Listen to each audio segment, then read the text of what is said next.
This conference will Can you now hear be us? recorded. I think we're recording.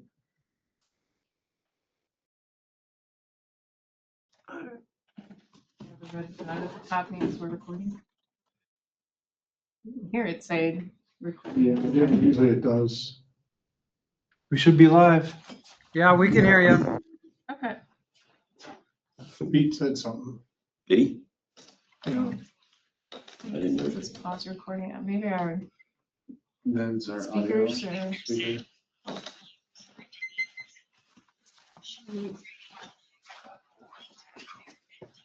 But we can't hear them.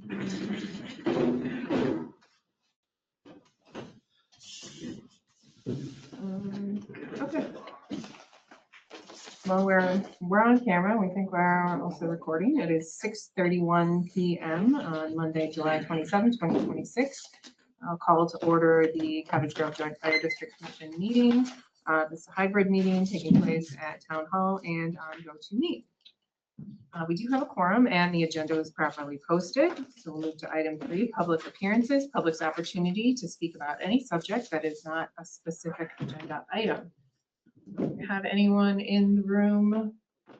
We can try to incorporate Zoom if anyone from the public has something that they would like to speak about. I don't see any hands or anyone in the room, so we'll keep moving to item 4, discuss and consider the minutes from the June 22nd, 2026 meeting. Any comments, edits, or consideration for us this evening? One change on the dating for when this meeting was supposed to happen. I had the 20th down, it's actually the The 27th. 27th. And with that change, I move approval. I will second. The motion and second to approve the minutes with an edit. I have one more edit also, well, a few more edits to add. In section 7, 9, and 10, Cameron's name is spelled wrong. It's missing the E in there. So that's in section 7, 9, and 10. All right, so we have it's the So, CAMERON. see, This one is missing the ER. ERON. Sorry, Cameron. So you're good with amending your motion also include Yes. those edits? Okay. So we have a motion and a second with a couple of edits. Any further discussion on the minutes from June 22nd? Hearing none, all those in favor say aye. Aye. Any opposed? Any abstained? Motion carries. Thank you, and thanks for preparing the minutes. We'll move then to item 5, the chief's report. All right, we are currently at 41 staff, that's 9 officers, 3 driver operators, 21 firefighters, 6 probationary, 0 explorers, 1 chaplain, and 1 honorary. The time of the report, there was 222 calls for service plus 1 exposure. The average is out to 1.09 calls per day. If that were to continue, estimated number at the end of the year would be around 399. Breakdown of the calls is 57 in the town of Cottage Grove, 30 in Pleasant Springs, 102 in the village of Cottage Grove, and 33 mutual aid. Various charts for the times of day and come in. So for apparatus info, ladder 1 went in for some service delivery. That's been fixed. Fender 1's having several issues, including the air horns randomly activating while driving, some lighting issues, and air conditioning issues. Lighting issues and air conditioner were fixed. The horn issue is still being worked on to find a solution. Engine 3 is having an issue with drafting. Line's going to work on addressing the issues with engine 3 and 1. Fender 1 and brush 1 both had flat tires earlier this month. Fender 1 had a puncture to the tire and was repaired. Brush 1 had a weld fail in the rim. The spare tire and rim were put on brush 1. Brush 1 is due for new tires in 2027, so replacement rim and spare tire will be included with the capital budget for that. Equipment info fundraising for the village allowed the department to purchase 2 drones. The department's working on training operators and we'll put them into service soon. Training for July is rural water movement. And the officers worked on planning for rural operations and practice drafting operations from the dry hydrant in the town of Uphoff.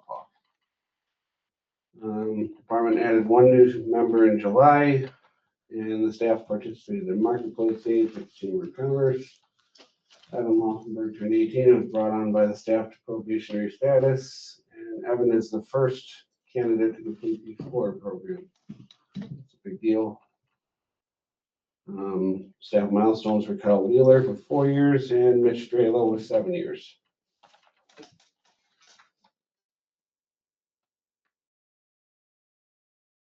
Breakdowns of calls are attached also. Thanks so much, Chief. Questions about the Chief's report? Yeah, go ahead, JP. Just want to confirm for the drones, we're gonna have any annual costs for those? Because I know some drones require some annual subscriptions for some of the software that goes with them. The drones themselves don't need it, but we're subscribing to a service that helps maintain our records. So there is gonna be a little bit of an annual cost, but I think it's pretty minimal. It's nothing major. So.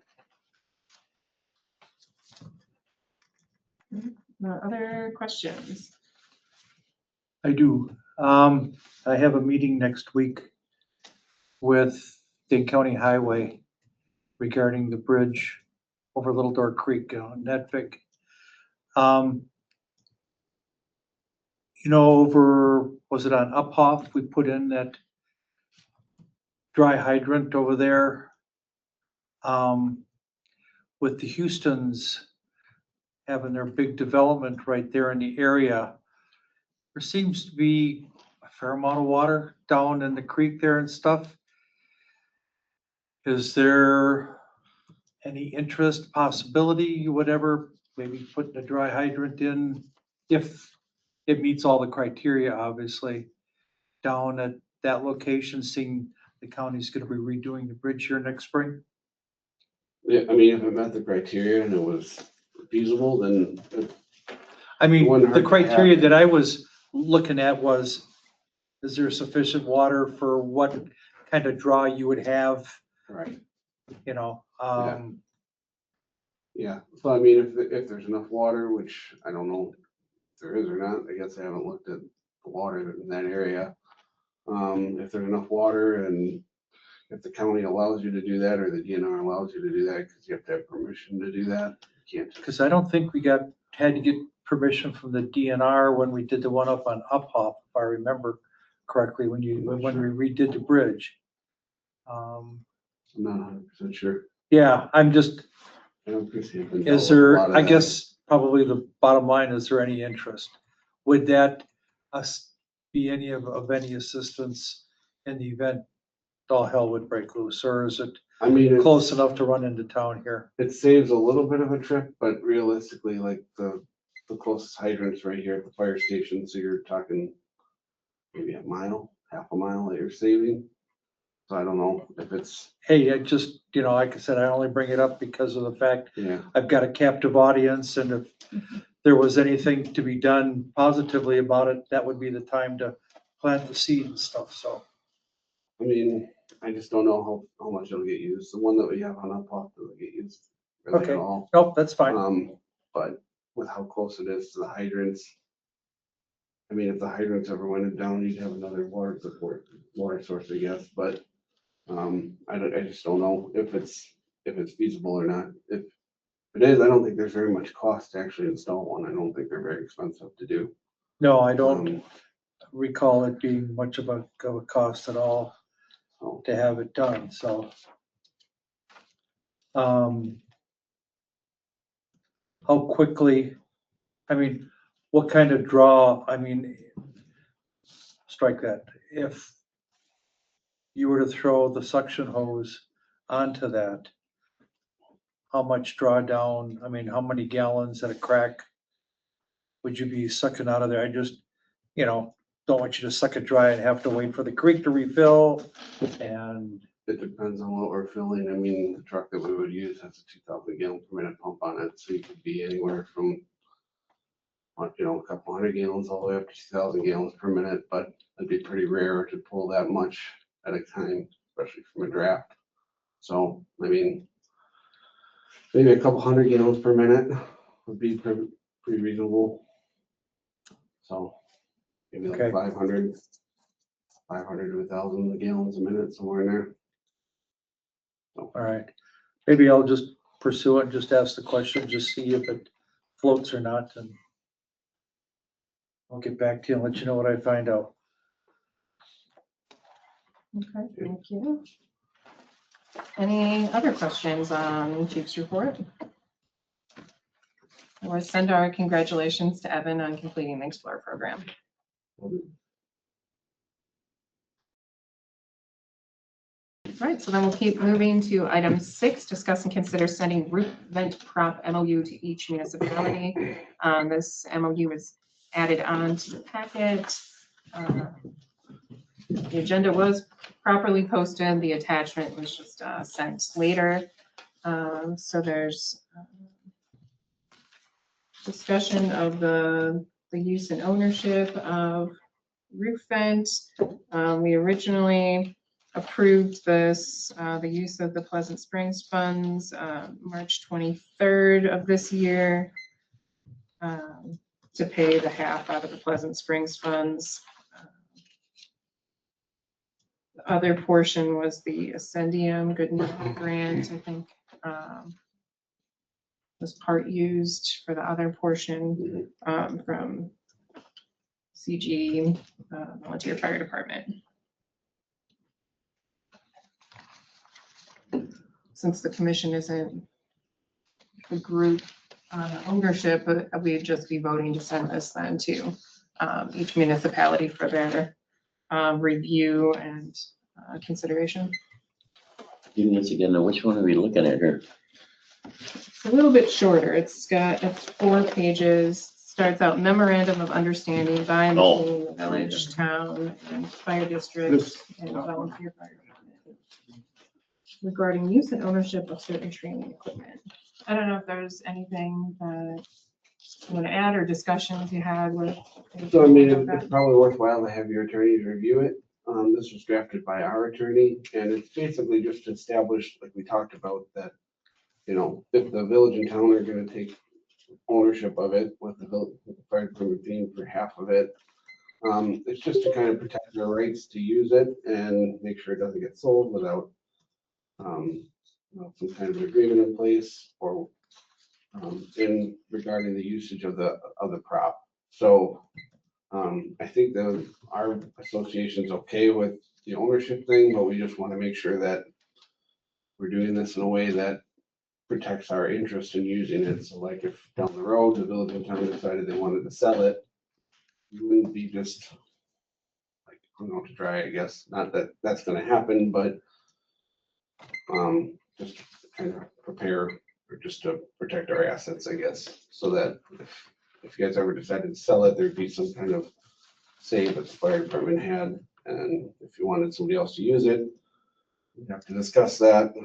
It's just trying to protect our investment in it, so it's not like fire department bought half of it, but going forward, we really have no say on how it's used or operated or sold, so.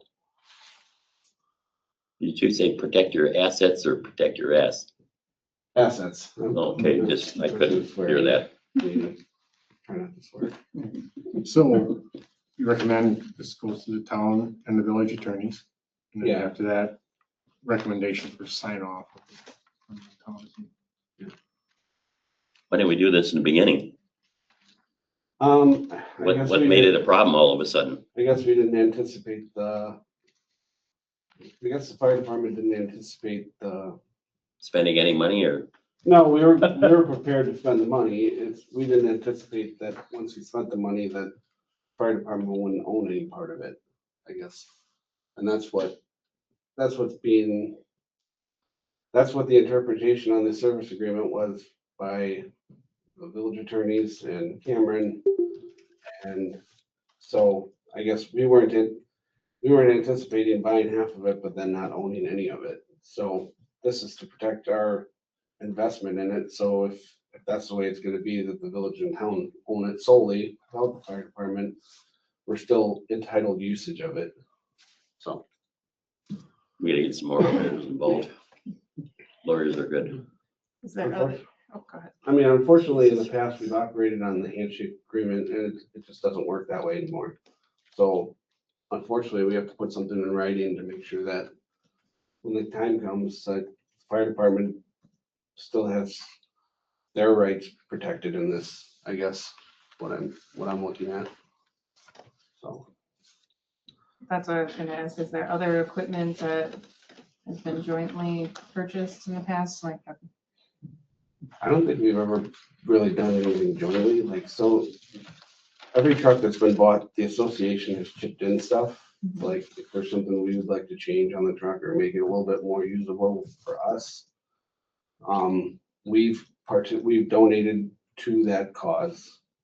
But our donation was a fraction of what the truck is. So like the last truck we bought was the Squad. I think that truck was $680,000. I think we put in $10,000 or $15,000 for a couple things that we wanted to put on the truck that it wouldn't really be like a standard truck item, but it was something that we thought would be nice to have. So we paid the money to help bring it to that.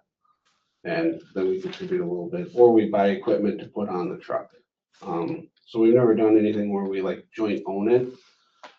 We have done stuff where we bought it, and then maintain ownership of it, like the UTV association currently owns that, but the municipalities are paying for the UTV. Or didn't pay for the UTV, so.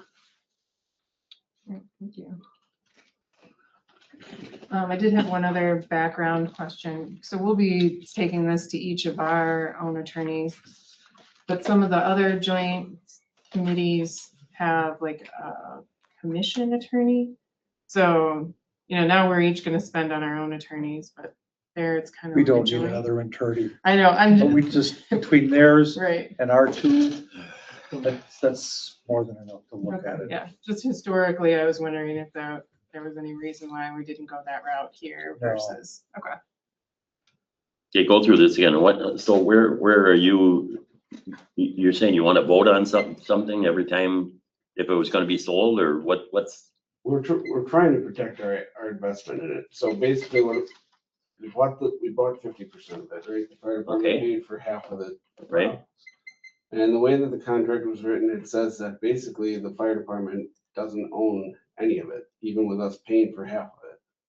So this agreement is to put in place some kind of a agreement that like, yes, we don't own it, but if there's anything that's gonna happen with it, we would like to be involved with the decision making. Like if the town and village decide they don't want it anymore, they wanna sell it, that there needs to be a consensus with the fire department for selling it. Or if the town and village decide that they wanna let somebody else use it, then that has to be agreed upon with the fire department as well. There's a few things in there that just kind of protect our investment because we've invested in it, but at the end of the day, it's gonna show up that the fire department doesn't own it at all. Even though we're technically paid for more of it than both municipalities did. Well, why don't we just turn it over to them then? Why, what's this about? Is it about turning this over to them totally? No, Or that No. we keep, It's just basically saying that the town and village are not free to dispose of it or use it the way we would want. okay, so The fire department is basically an equal party in the decision-making with regards to that piece. so they would vote on it between the town and the village? What are you And talking? them would vote on this? On If what? it was gonna be sold or something, if we went ahead and said it was gonna be sold, they could walk in and say, hey, well, we want our opinion, and that's it? Pretty much. Well, that doesn't make sense. Why? Why not, Well, why not why- give them a say in? Why not give them the equipment? Like if you look at page 3, and put it simple, Yeah, I understand that. to put it simple is the association decided after we got into this, because we hadn't done it this way before, we could have, we had several options, right? Reimburse, buy the whole thing. And instead, we decided that as an association, we decided, you know what? It's yours. And the only thing we're asking for is to be able to control its usage because it's a fire No, problem. But you But- decided it's ours, just like you said, but then you want to say, and you don't have a vote. Well, but the other option is when, if you choose to sell it, if you look at this agreement, we were asking for a first right. We could purchase it back. Right of first A refusal. right of first refusal. Wow. First right of refusal. Yeah. Okay, whatever. Makes no sense to me, but that's okay. You think it should go directly to the fire department? Yeah, I would think so. Why do we go through this with? Because there's a word is spelled wrong or something in an agreement or something. Geez. Just out of curiosity, who owns the fire trucks? Town, town and village. Yeah. But you, so you own. We own nothing over there. Well, like, we don't, so we own the stuff that we buy ourselves. So like the UTV, there's a couple pieces of equipment that we bought ourselves. But like the trucks are owned split between the town and village. The two tenders are owned solely by the town. So the village did not like purchase half of the tender when that came up, the new tender. So the town bought those flat outright by themselves. Every other truck is owned by the town and village, depending on equalized value. So the ladder's like a 50-50 split right now, because when it was purchased, engine 3 is like a 60-40 split, with the village owning the majority. So is the squad. And then engine 4 was like a 50-50 split. So it's equal, based on equalized value. So like when the new ladder comes, the payment's gonna be based on your equalized value for who owns the majority of it and who pays for the majority of it. So, Okay, but it'll be a town and village owned truck. The fire department doesn't own any of it. We're just operators of it. so the roof apparatus, we own just the same as all the other pieces of equipment. That's the way the agreement is It gets being. unique. It gets unique when it comes to specialized equipment or special purchases. There's different language about special equipment. And then there's a language about items purchased by the fire department or personal property. So there's a couple different sections in the agreement that talks about ownership of different items. There's specific language about the buildings, specific language about apparatus and equipment, and then there's language about personal items. So it depends on what the items are and who owns it, like Nick said. There's certain apparatus that's owned specifically by the town. There's joint apparatus, and then this just happened to be a very unique item that we use Pleasant Springs funds for. So it got really complicated with this specific item because we went 50-50 on it with personal department funds and Pleasant Springs funds. And it's the first time we've ever done something like that. So it became a complicated situation really quick. But, it seems to me then that if we were going to have a vote on selling this or something, that they should have 50% of the vote and we should each have 25. Why are we making this a big issue over this when they paid for half of it? I mean, you guys technically paid for half of it too, so. Half, we paid a Between the quarter two of you- apiece. Yeah, you each paid a quarter, but between the two of you, you paid for half of it. Mhm. No. Wow. Okay. So the consideration then is to take this agreement to have, as part of each of village and town board meeting, have your attorneys review it as you see necessary. Is that kind of the next steps you envision? And if approved at each municipality, then we'd bring it back to you for signature also. I don't think we'll probably need a lawyer for this, Steve. We could sure talk about it though. It's on for our next agenda, for the town board. meeting. Good. Other comments, I mean, questions? the only comment I'll make is that, you get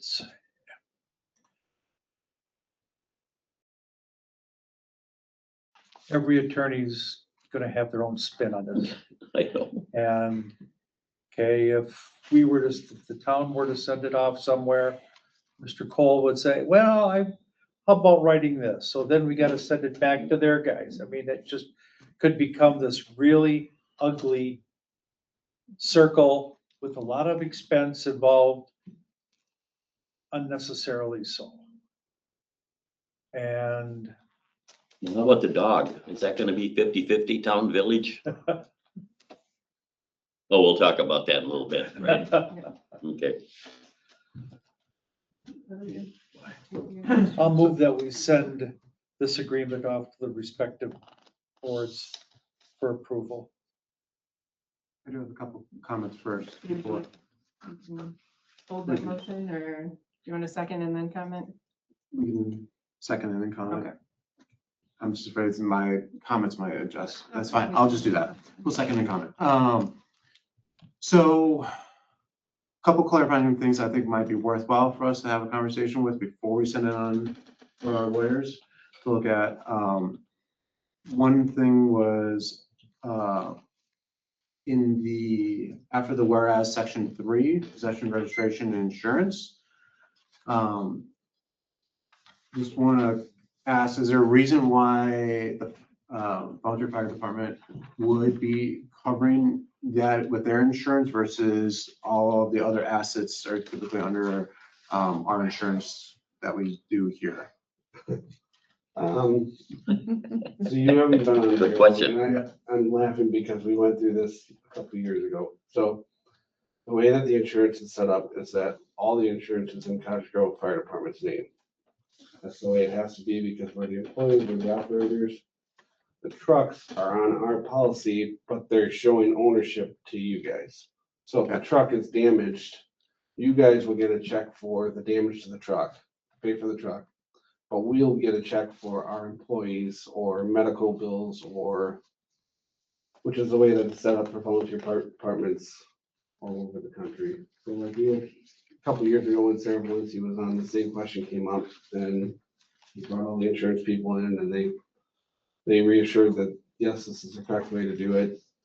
If something happens, the municipalities will get their, any equipment that's owned by the municipalities will be paid to the municipalities, where anything that happens to the staff will be towards CGVFD Inc. because they're technically our employees. So, so that's why it says for us, because we have the insurance policy. But you guys are, I think the technical word is the lessees or I can't remember what it is, but it shows that you guys are the owners of the apparatus, so. Do you have any other questions? So I just want to double check my notes based on this question here.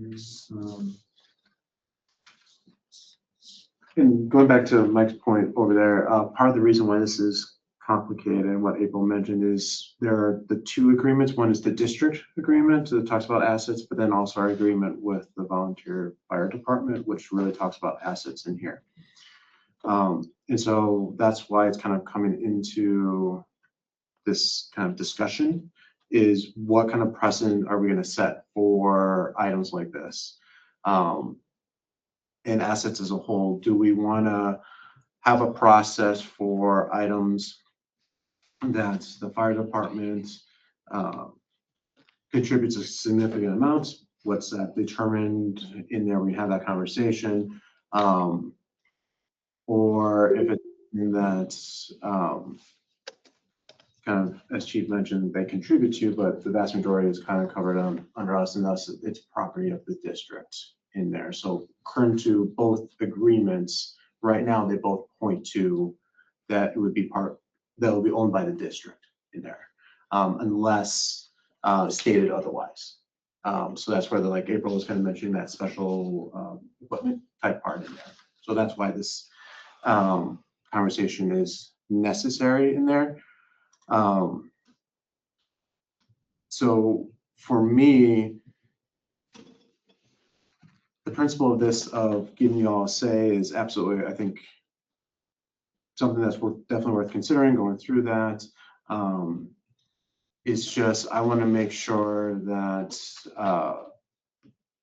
we are very careful in the precedent we set in there, that I don't want to open I don't want to lead to further confusion down the line when other assets are purchased in there. And so as we go through this, one of the things I'll just kind of ask us to think about is what can we do to avoid this mess in the future? What are some of the things, some guardrails that we can to make this whole process easier, especially when it comes down to like these specialized training equipment or things along those lines?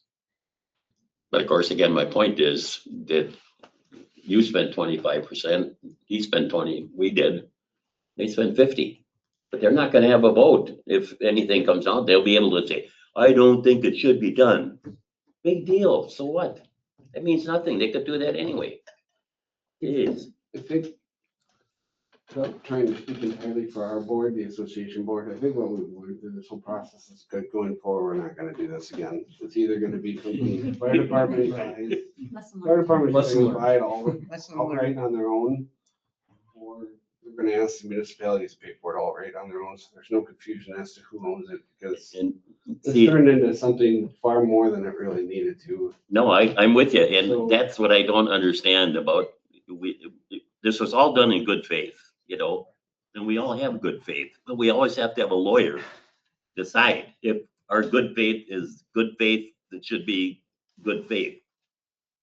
So It's crazy. on our discussion, I think our opinion is going forward, we probably won't do something like this again, where it's a 50-50 split. We'll just do the fire Yeah, department see will what- buy it and maintain it and own it, or this municipalities will buy it, own it and maintain it, and there's no gray area. It's just cut and dry. Yeah, the purchase kind of came in March too, so we hadn't planned it in the budget. So we hadn't had that conversation like kind of in advance. You know, Yeah. where in the future, like we'll have those kinds, you know, plan the purchases, you know, I think it's probably, yeah, we all, this is a learning experience, it seems, for everybody. I would actually be willing to take it to my board, give back some of the money we paid toward it to the fire department, so that they actually own more than 50%. I would go with That way, that. this, it's wholly owned, you know, Yeah. they have a controlling interest. And we don't have to have this I or agree. subsequent documents like this in the future. I mean, they're insuring it themselves already. And again, from my perspective, we were just being the good guys, if you will, Yeah, trying to provide a great piece of training equipment for the fire department that, number one, didn't cost, I'm looking at it from the town's perspective, that didn't cost the town an arm and a leg. no, It's gonna be around forever and ever. I mean, it's, and, you know, it's documented that we gave the fire department, I don't even remember how much we paid, X amount of dollars, but, okay, we did. And it's just like, we buy other things that we don't keep track of exactly as to Yeah. who paid for what, where, when, and why. And I just, you know, I mean, let me ask this question, because I don't know that I know the answer. Who asked that this agreement be initiated? Who asked that we do an MOU? Is Yeah, that what you're talking about? So when we found out. was it in-house, I guess? I guess it was more on our end, because when we found out that we weren't gonna own any part of it, like, we were recommended, because we talked to our attorney, like, okay, so what should we do? or where we go. That's where we went. Unfortunately, I understand where you're coming, Mike, Yep. coming from, Mike, but unfortunately, the days of we just have a handshake agreement and everybody goes on off in the sunset and everything works out, those days don't exist. Well, but we could have So, been like- sitting here talking without the memorandum first, before it was even made. Well, so what happened is, like, when we went to go register it, I got an email that was forwarded to me from Kim, came from Rick and Larry from the town, or from the village, that said that the way they interpreted the contract, that the fire department didn't own any part of it. So Uh, that's how it started, is that we got a thing that said, basically, you're paid for half of it, but you don't own any part of it. So there's an issue right off the top, like, we were expecting to own half of it because we paid for half of it. We weren't expecting to not own any of it. So I thought you did, honest to God. I didn't think this was any Who kind of said big that? deal. Who said that you didn't own any of it? that was the interpretation from the village attorneys. Was that they, and then your guys' attorney didn't review it at all because the village was like, we already did it, so if you can have your attorney review it if you'd like, but just save some costs, like this is what our interpretation is. So that's, So this is based off the two parts, and I have the two agreements up, so if I can call out what those sections are. So with the agreement with the volunteer fire department, it's under the section 2, part B, ownership of assets, specifically through, I think this would fall more into 4, miscellaneous equipment and personal property.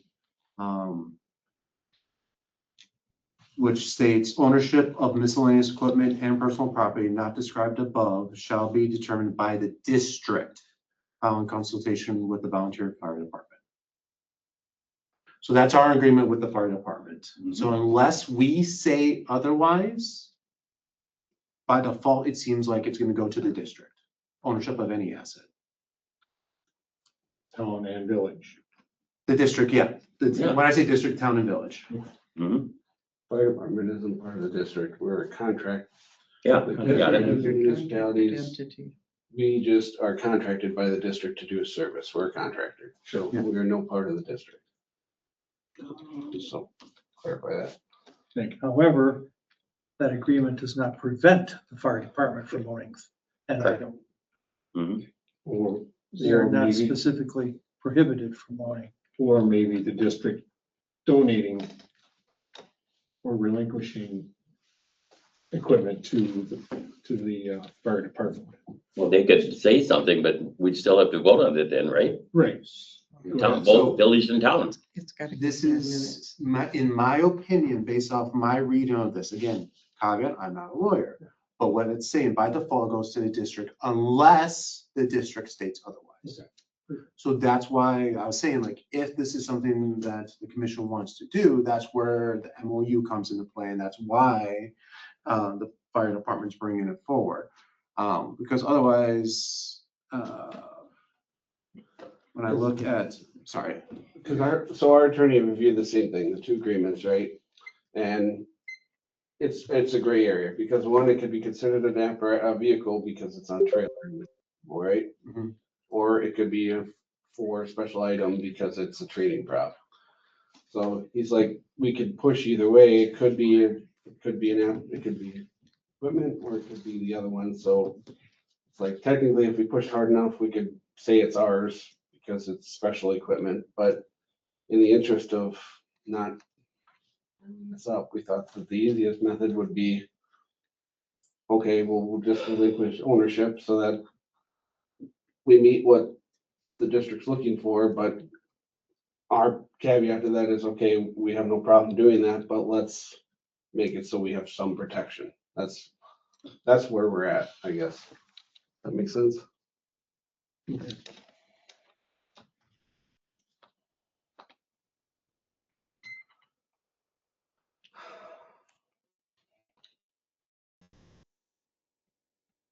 so I just want to make sure to kind of summarize, the intent of the MOU is to ensure that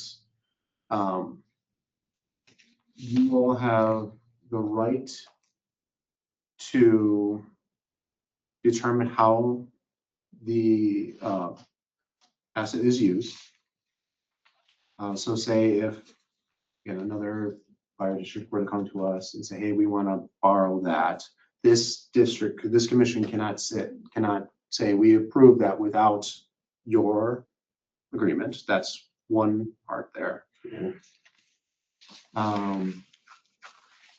Two is if the district decides that we no longer want the asset and we want to sell it off, then you all have first right of refusal. Mhm. I'm trying to like summarize it all. Is that covered, like the main parts? That's the main part, and then, like, if we chose to purchase it, explains that it'd be at the depreciated value. It wouldn't be like, oh, you're buying a brand new prop that's 25 years old, you know, like. So there's stuff in there about if we chose to buy it, how that would happen, who gets to write it off for the taxes, that kind of thing. But our attorney was supposed to be here tonight, but I don't know. He didn't call in yet. He had a funeral, so I was hoping that he'd call in to help answer some of these questions. So, I mean, if that's the case, then one of the other kind of comments I have is under the MOU after the whereas, section 2, operational control. It seems like the volunteer fire department has sole decision in how it's used versus the district. But, so what is it called? A training?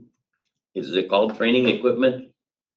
I would not call it a vehicle, just I because wouldn't it either. happens to be mobile as opposed to on skids. So we're looking at it, it could be gray area, it could be considered the other area of the two. Rather than, you thought it was a training thing, but now because it came to you and said, ooh, no, could be gray area, could be either one. Which is miscellaneous equipment. Is that, Yeah, whatever, Right. yeah. Which is the statement I read. Yeah. That's determined by, ownership determined by the district.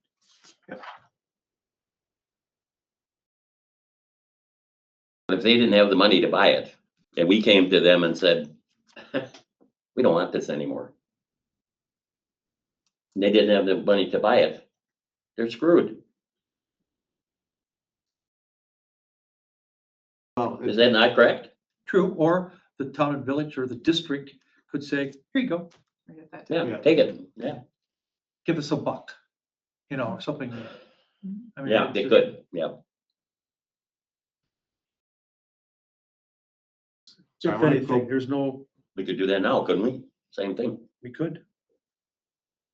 Well, I think that, all I'm saying is, I think there's a lot more to this Yeah. than just all of a sudden coming up with this thing, you know, I read it and, you know, it's whereas and whip dip and what happens here and gray area here and Sorry, I just want to make sure I check my understanding about the operational control in there, because again, it seems like that's written so that you all have sole authority of how it's being used versus the district asset. I just want to confirm with the group, that's kind of the intent and how we do with our other assets in there, or is, again, I just want to protect us as a commission as well, just like you're looking to protect the fire. Yeah, I guess we've never had to write one of these before, so I mean, I No. don't know. I mean, maybe that's not. one time maybe in that's what, not the right 85 way, years? but, 80, how long? I mean, that might be 96 something that has years. to be revised. Like I said, I was hoping that our attorney would be on so he could help explain some of the reasons why this was drafted by him, you know, it wasn't our writing and Of course it wasn't. so. Well, I think it's good conversation, Steve, at our next meeting, and you guys too, same thing. Yeah, I do want to take Faith's comment into. Yeah, and here we got it. I know Pleasant Springs is just the source of income, and we have no right to state anything. But I'm concerned, and then maybe it's in here and I just can't read it. Okay, so you have it, you're using it, and it breaks. Is it the city and village who pay for it? Is it the fire department? Or is it collaborative, all three of you pay for the repair? Who pays for repairs in this? I don't see it. Thank you, Faith. We're repairing. You've got insurance, but you know, how does that filter out? I mean, and to your thing, this is a first, there's always going to be a first in this world. And this is a new century, sadly, and lawyers are part of everything. Can't do anything without a lawyer. Typically, repairs would come out of our operational budget. We've got a training budget, so if something were to break, if we could fund it out of our operational budget, that's where we would try to first, or our equipment repair fund, if it's something minor. This device isn't likely to have a serious type of situation that would be incredibly costly for a repair unless it, I don't see it having something like that. Well, my only thought is going down the highway, taking it from one space to another, and you doing a training session with the City of Stoughton Fire Department, and you're coming back and somebody runs a stop sign, that falls under your insurance, I would assume. It also has a warranty, Nick. I don't know how long that warranty was for. I don't remember off the top of my head. But But you did add more things onto it above and beyond the bare bones basic. And that needs to be made sure that it's followed under your insurance. Because I recall being in this room in March when you're telling all about this, and sadly, half of you people on the board weren't here, had no idea all of the discussion. These poor people have gone through all of these questions before. No kidding. Yeah. Yes. And that's the sad thing about change over as quickly as you do it. And that's my opinion. And you're sticking to it. So we could send these to our boards and our attorneys, and actually consider it when we're together at our joint meeting, if there's any changes that either board wants to make. In September? Nick, do you want to see if Bill is on? If Bill is any of those people? I don't know. I think he was trying to get on. Pete, Dahl, CB, whoever that is, Katie, Paula, Eric Lang, and JW, and us in the room. I don't know. There was a waiting, there was I a. think somebody Bill might waiting, have trying to been, get our on. attorney might have been trying to get on. And just to be clear, like, I think he did a good job of drafting something for us to help to support the concept of what we're trying to achieve for. I mean, I don't necessarily disagree with the language you put together just to try to make a step forward in what we're trying to do. So I want to be supportive of what he documented. It's just trying to make a step forward. That's all. Who documented? Who are you talking about? And trying to help do something for us to make progress. Because right now it's just sitting back there unregistered. So we've got to do something. And I think. I wonder if we even just said, this is a piece of training equipment in the first place. Would this have been over? No, still wouldn't. Well, so, but because the village lawyer looked at it and said, no, maybe it's not a training piece. Could be something else. I mean, I don't think he just went ahead and come up with this on his own. Again, I would just refer back to our contract with the volunteer fire department. That's the direct language that is causing, or part of the reason why we're having this conversation in here. Again, first time we have to go through it, so this is a speed bump in trying to figure out the best way to move forward. And once we establish a process, then it will be. It should be changed there rather than have a memorandum agreement.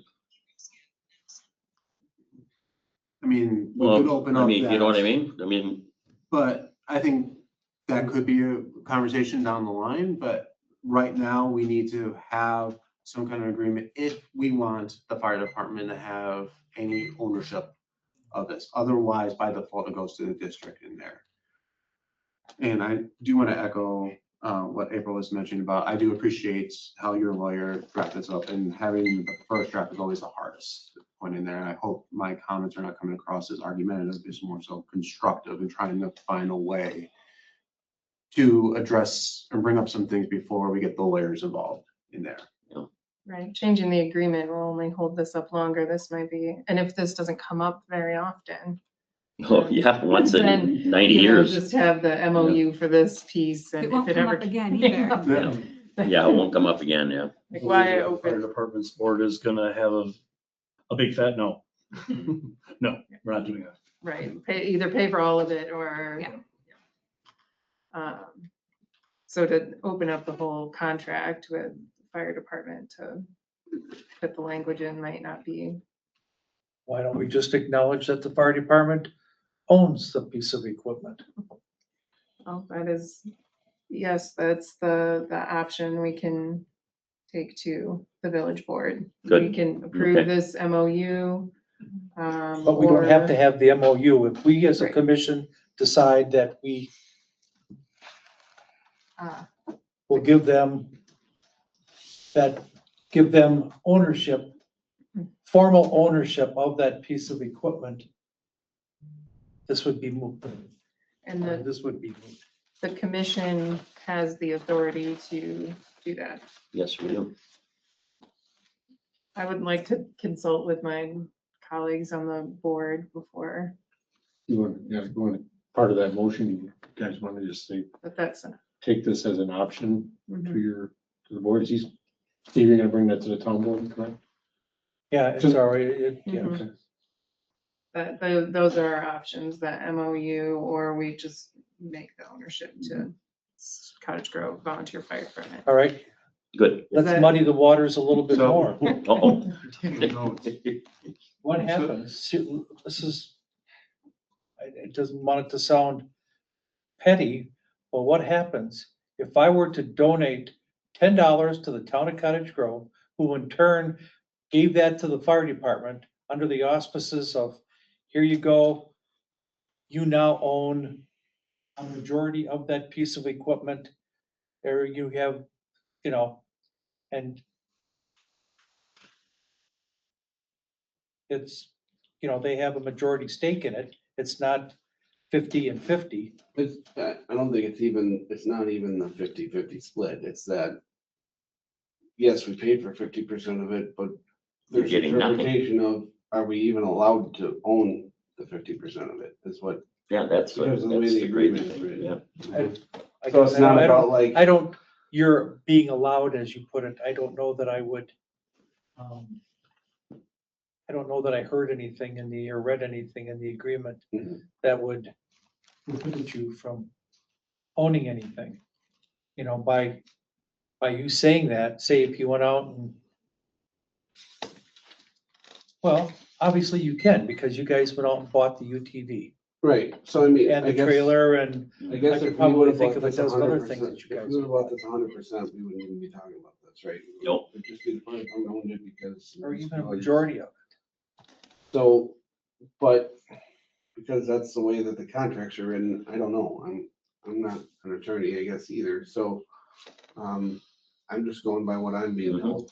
So in the district write-up, is there anything specific to like, we're talking about a piece of training equipment versus a piece of operational equipment or? That's my capital point, yeah. expenditure piece? So in the agreement with the volunteer fire department, under ownership of assets, there are 4 categories. Real estate and improvements, vehicles, specialized equipment, and what, I'll go into that because that's, so specialized equipment, unique to the nature of services to the town, such as tank trucks, brush trucks, as determined by the committee and ratified by the town board, shall be owned by and the financial responsibility of the town. Next paragraph is specialized equipment unique to the nature of services provided to the village, such as fire hydrants, as determined by the committee and ratified by the village board, shall be owned by and the financial responsibility of the village. That's it for specialized equipment. And section 4 is miscellaneous equipment and personal property. Ownership of miscellaneous equipment and personal property not described above shall be determined by the district following consultation with the volunteer fire department. Nothing. Yeah, That's it. pretty broad with the exception of the specialized listed. Okay, Yep.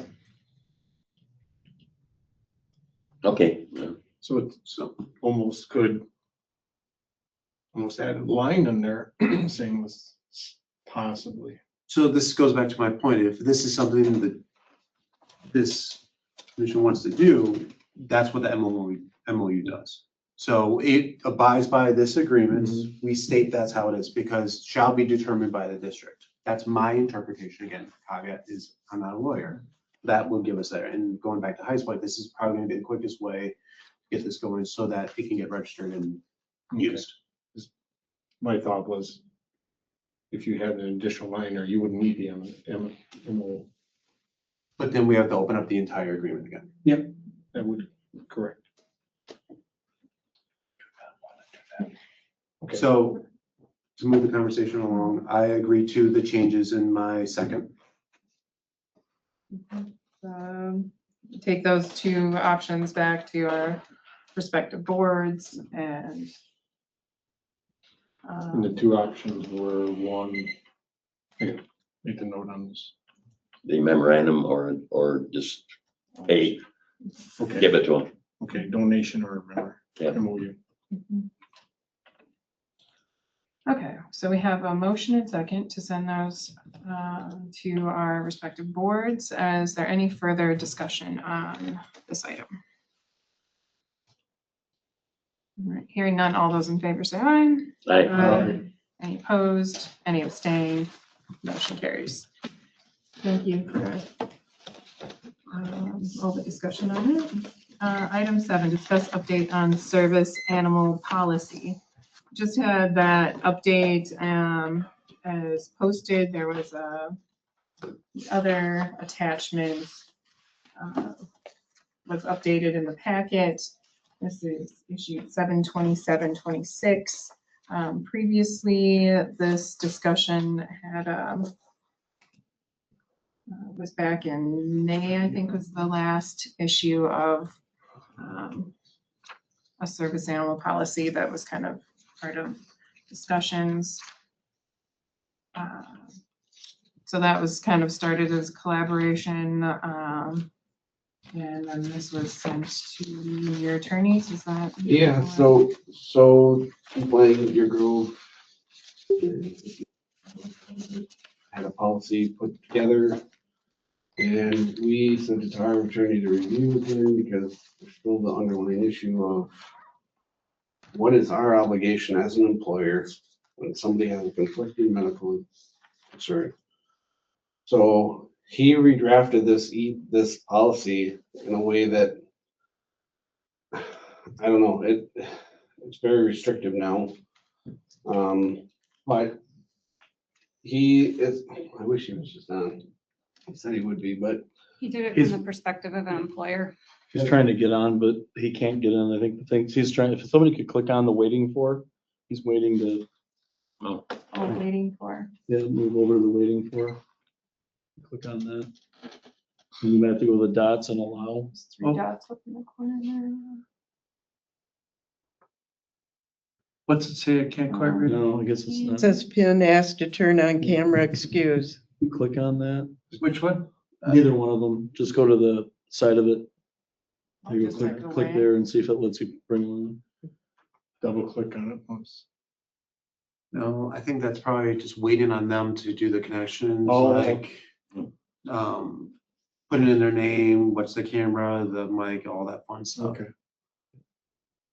anyways, he drafted this as a perspective of us being an employer, which we are. Mhm. To provide protections for our employees. So, like I said, it follows more along ADA laws now rather than what was originally proposed. And I know it's, like I said, it's more restrictive, but I wish he was going to be here to explain it, but from what he saw from the original policy, it's opening us up to issues. Like if there's an animal in the building and something happens with one of our staff, like we could be held liable for not protecting our staff member if it's not an ADA accommodation or, if it doesn't meet certain criteria, then we could be held liable for it personally. And I guess at the end of the day, like, I don't want to get sued because we didn't protect our employee. I'm a volunteer fire chief, so like, I like my house. I don't like to lose all my stuff because we didn't protect our employee. Just the So, house. well, my stuff. I like being able to have my stuff, I guess. But you know. So he wrote it more following ADA guidelines rather than, a training dog. I don't know. I mean, what do you have for input? I think you just follow the ADA and other ADA type policies that are out there. It's a more standard approach.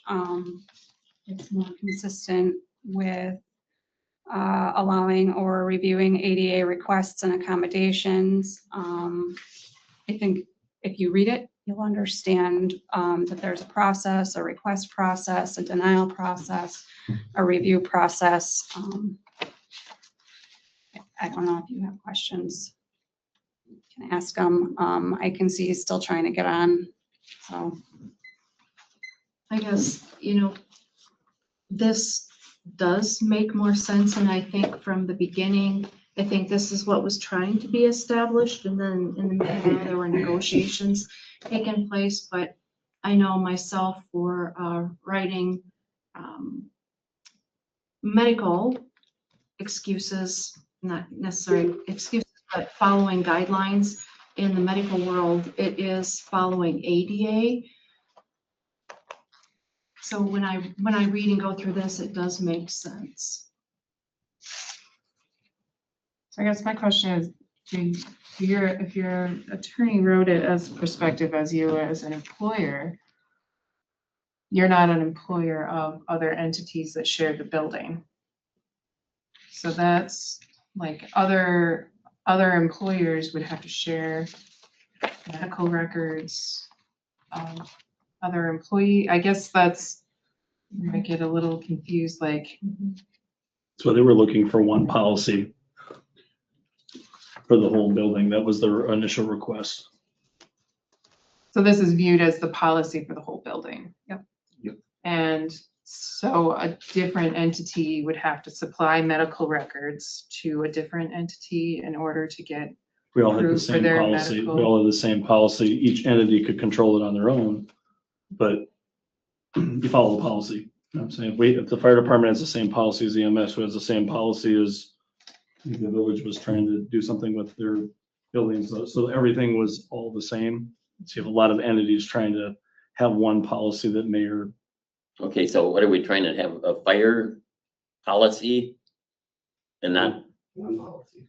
trying to have one policy. between the two of you, or To EMS? establish- And It says right in the who's beginning. in charge of it? Just you guys? No, it says right in the beginning, to establish guidelines for the general public and Cottage Grove Public Safety Partners. So it's for everybody. For the building. so are the other entities given a chance to review this? You know, if we're trying to do this collaboratively, I guess that's, The thing is, Unfortunately- it is ADA, sorry, Nick.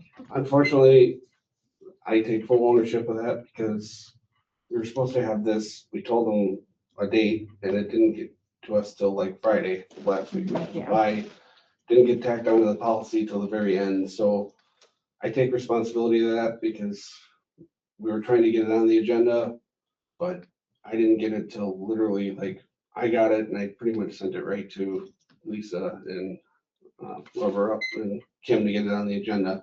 So, no, your Grove hasn't gotten to review this other than if you read the packet. And the village hasn't reviewed it.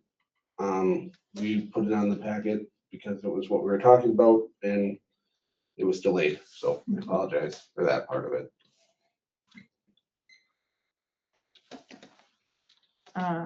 in the facility service dog, you know, doesn't have the same appeal process or kind of who the authority is on deciding a facility service dog, like how that, like, It's set out by the ADA. right, which is Yeah. not the same as a facility service dog. So who determines whether a facility service dog is allowed or not? Like, I don't see that part covered in here. Yeah, so how I read it, and I'm not an attorney, and it would be good to have the attorneys, like, the facilities dog has to follow what a service dog is. Those requirements, that's why I'm reading into it. Right, but they don't have the same like it's not under the ADA in the same way, I guess, so who determines what? I guess that's the part. Like who determines the ADA? Or- Right, who reviews other ADA accommodations, whose disability is more severe, like ranking disabilities isn't really in the spirit of the ADA, I don't Yeah, think. Like it's not. one disability is more important than You're another asking who the disability. Like program that's administrator is, correct? somewhat, but then also an appeal and who are we appealing to if it's like outside of your employer and providing medical records, like because there's so many parties involved, you know, owners of the building, each the town and the village and EMS, and fire. Yeah, I think we're kind of splitting hairs in a way, but yet this is a very complicated situation.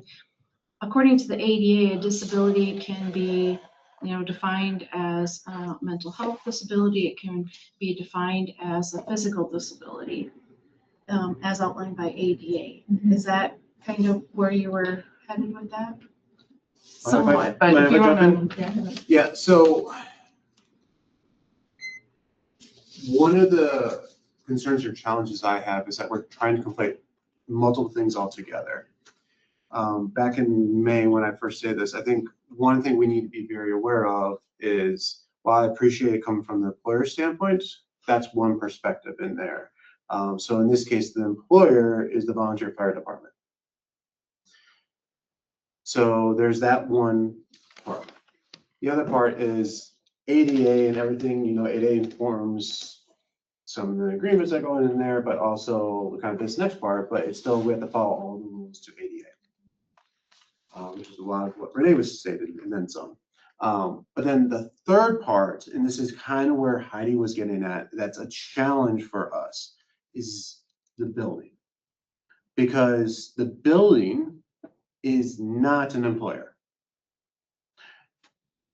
So the policy as written doesn't really kind of fall into that. Furthermore, it gets even more complicated because now it's a joint asset between the village and town. So what is the process? And this is part of the other reason why it was brought up a bit ago, why it would be great to have a lease for all entities in the ESP, because that would outline this process. Who is the individual when an issue coming from both tenants in this case, because that's in essence what it is. You have Deer Grove EMS and Volunteer Fire Department as tenants of the building who determine, and I'm just making this hypothetical situation up.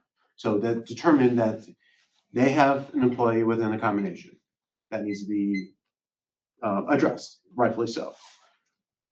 So the employer can do anything within their part of the building that is per the lease, like what they are.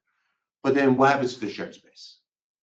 So that is one of the challenges that comes into play here, and why it's important that we make sure we are aware of which bucket we're talking about.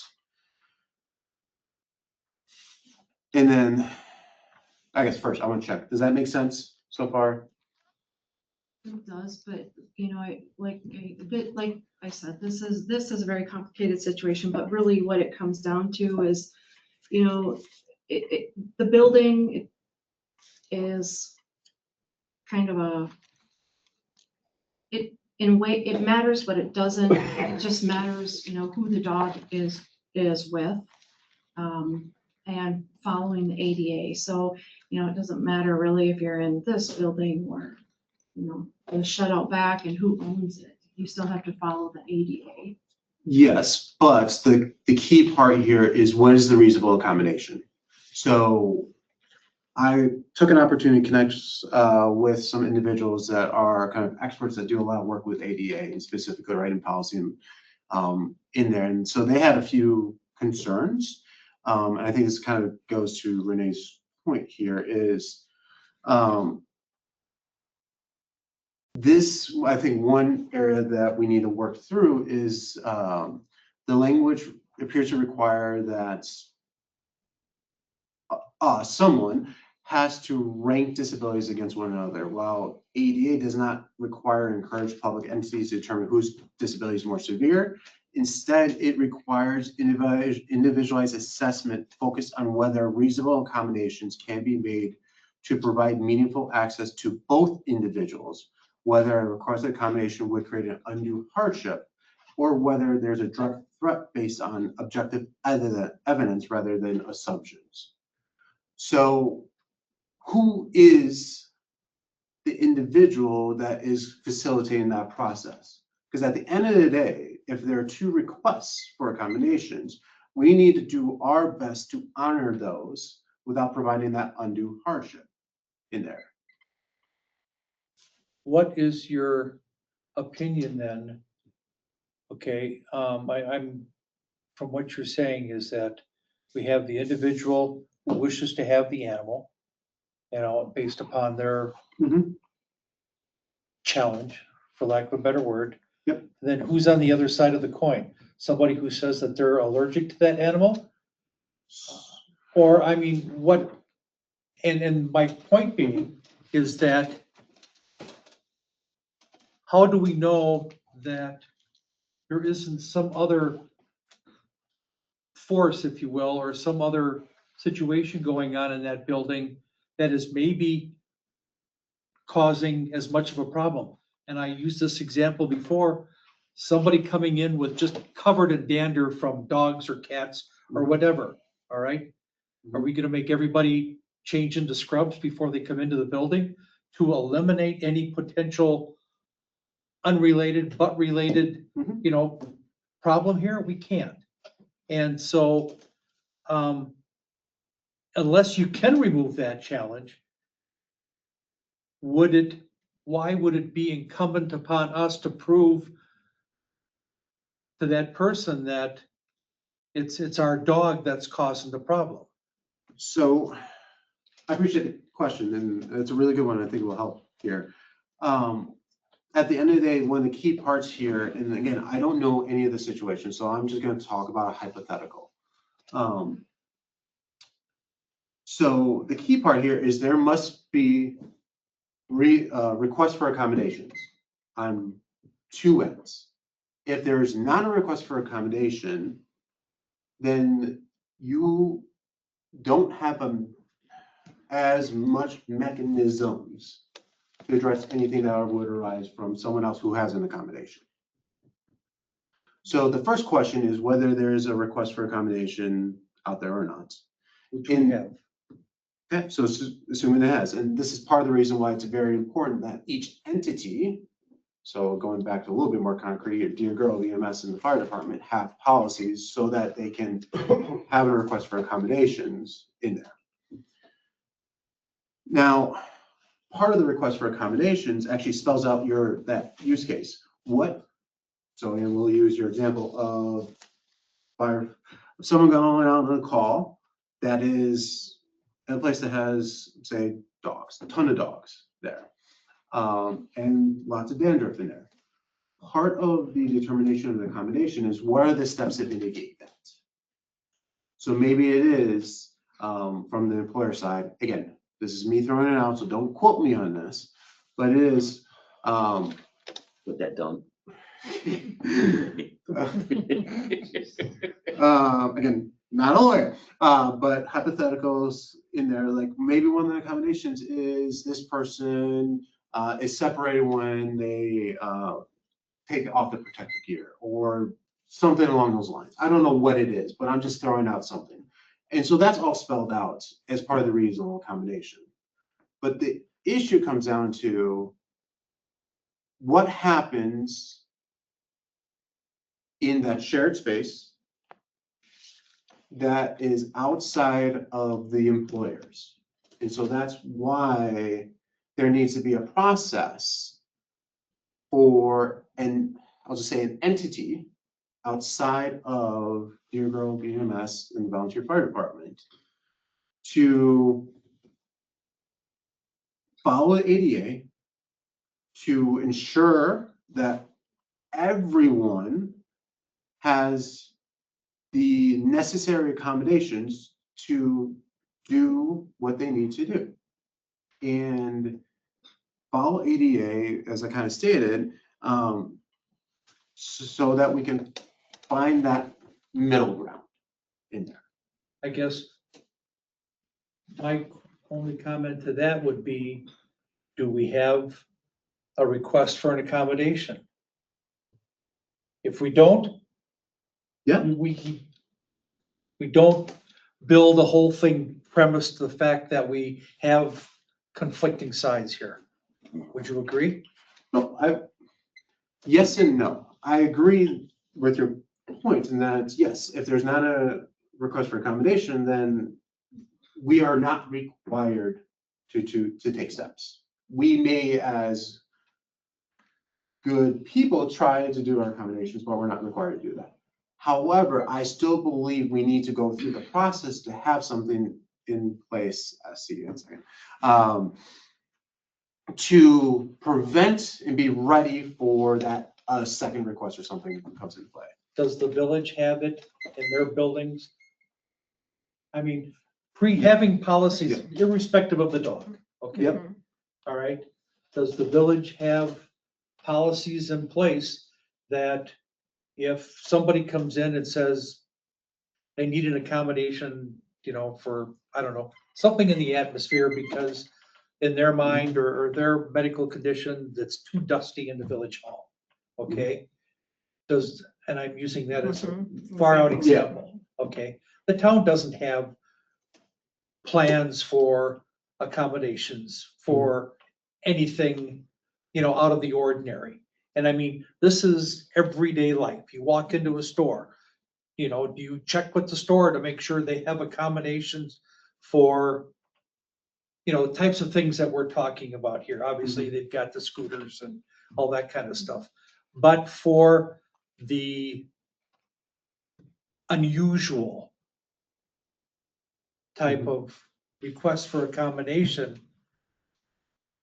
I would be very surprised if there are standing policies in place to accommodate anybody who walks in the door saying, I have this, I want accommodations.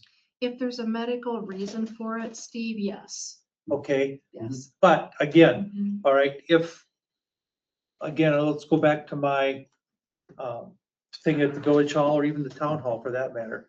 Like somebody comes in, I have allergies to dust. It's too dusty in here. How are you going to accommodate me? We're not. We're not going to reasonably be able to accommodate. And that's how I'm almost equating this situation. Somebody's coming in from the outside, so to speak, and saying, there's an animal in here. I can feel it in my whatever. So you're not gonna get around this, no matter how much we're splitting hairs. This is a medical issue. So if somebody, you know, I'll use this, like say you have an allergy to penicillin. There's no way to get around it when you go to a medical facility. They're gonna go through allergies and they're not gonna give you penicillin. It doesn't matter if there's Sure, I understand penicillin that. on the shelves. So we're really splitting hairs on a subject. So yeah, there's a lot of people that have dust allergies, but is it enough to cause them anaphylaxis? And so there's degrees of allergies too, and that's going to be in the medical. And so that's right there. Well, Mhm. sorry, I didn't want to interrupt you. I think the other thing, Steve, to keep in mind is that there are two different parts of the ADA too. One is what we're mostly talking about with this agenda item is kind of under the, I hate saying this, the employment umbrella in there, providing the space for them to do the contracted duties that we have. Versus your example of the store, that's a separate part of the ADA and it has different process of what are reasonable accommodations for that because that individual is electing to go into that place, to that store, versus the other side, which is they are hired to do a duty, contracting, et cetera. So we need, as employers, need to provide reasonable accommodations for that. So, April had her hand up a while ago, and I did have program administrator circled in that, because we are dealing with two separate employers. So that's one thing maybe you could cover, but maybe have something else you want to add. Yeah, thought process on that would be maybe changing that to EMS commission chair and fire commission chair or something like that. So you're identifying a specific person because we're never going to know who the program administrator is. So that would maybe be a term that you could change that to that would make sense to everybody that would apply. So you could, if we're going to make this one policy that goes to everybody, just EMS commission chair / fire commission chair, and then EMS knows to go to their commission chair and fire knows to go to their commission chair, and we would be able to use it similarly. So hey, hopefully that answers maybe a solution for that. The thing I just want to mention, because I keep hearing you talking about conflicting accommodation requests or concerns, and I just want to mention how important hardship is and direct threats, and understanding that in fire, EMS, law enforcement, that's something that really needs to be analyzed from an employer standpoint. What is the hardship as an employer, and as a EMS commission chair or a JFSC commission chair, what hardship might you have when you're reviewing an accommodation request? So, and that's written out in the policy. And it talks about the severity of each individual's disability. And I know, JP, you were concerned about comparing, and that's really not necessarily, I think, what our attorney was pointing to doing. It's really an interactive process. And he does talk about that a little bit, and learning about what's going on with each individual, and what alternatives can be presented for the different accommodations that are being requested, but also reviewing each individual's job duties and public service. And that's important because certain roles and responsibilities don't necessarily allow for that. And there's case law surrounding job duties that will say, you know what, if you're doing that type of job duty, we can't accommodate you in this type of situation. So that's really important to understand for police, fire, and EMS, the case law that surrounds those situations. And then the operational and financial impact of the building. So understanding those hardships. You done? Yeah, Are sorry. you done? What are we trying to stop here? What are we trying to stop the dog from doing? Well, from this, Well- it's not trying to stop the dog. Well, but the it's- dog is this considered a facility support animal? Is that the one out of all these that we're, He's a facility service dog. So then it says emotional support animals are not service, or wait a minute, no. back up. So FSDs can provide services to many people in the facility. They will still need to be assigned to a primary handler who will take charge. Now, do you guys have insurance on can you get insurance on the dog? The dog is insured by our insurance policy, and the dog himself carries Is it insurance for stopping him to bite somebody and, Well, the insurance won't stop him from biting. well, but I'm just saying, Sorry, Mike. wonder if the dog bites somebody. Yes, he's covered by, I think a $2 million policy by Custom Canines, and he would be covered by our. Okay, so what are we trying to stop here? That's what I'm asking you. I what- don't think what- anybody's trying to stop anything, Mike. I think it's a matter of following ADA Yeah, but see, guidelines. it's nothing about disabilities here in this whole thing here. It It's is. not, it's just talking about behaviors to make people feel better. So in the world of rental, if you guys are familiar with making a reasonable accommodation. I'm managing a property and I get a person that comes in, fills out an application for a rental unit. They say, I have an ESA. I say, okay, I need your letter. Mhm. And I take that, and look at everything, and if everything goes through the application process fine, the person is in with their ESA. Simple as that. Mhm. The ESA though is not necessarily an ADA. They're not a trained animal. They haven't gone through the process. They're merely there prescribed by a doctor saying, here, this person would benefit from having a cat or a dog. So when I'm listening to everyone talk, we talked about leases, where you have the EMS and the fire department as tenants. They are the tenants of the building. And the tenant wants to bring in an animal.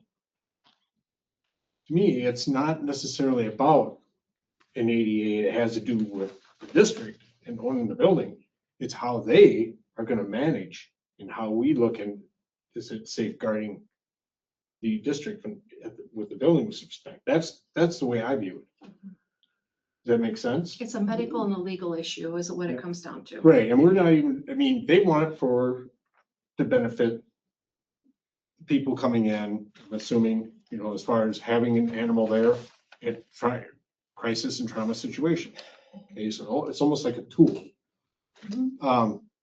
That's on them. It's not necessarily us. It has to, you know, right, necessarily, we won't be using, we're just there to say, how are you going to bring it into the building? And honestly, if they want to bring it into the building, they can. That's my opinion, the way I see it. So to be Go clear, ahead. the request isn't for a pet or an emotional support animal or a therapy dog. It is for a current service dog in training, which as Wisconsin ADAs is allowed for is similar to federal ADA.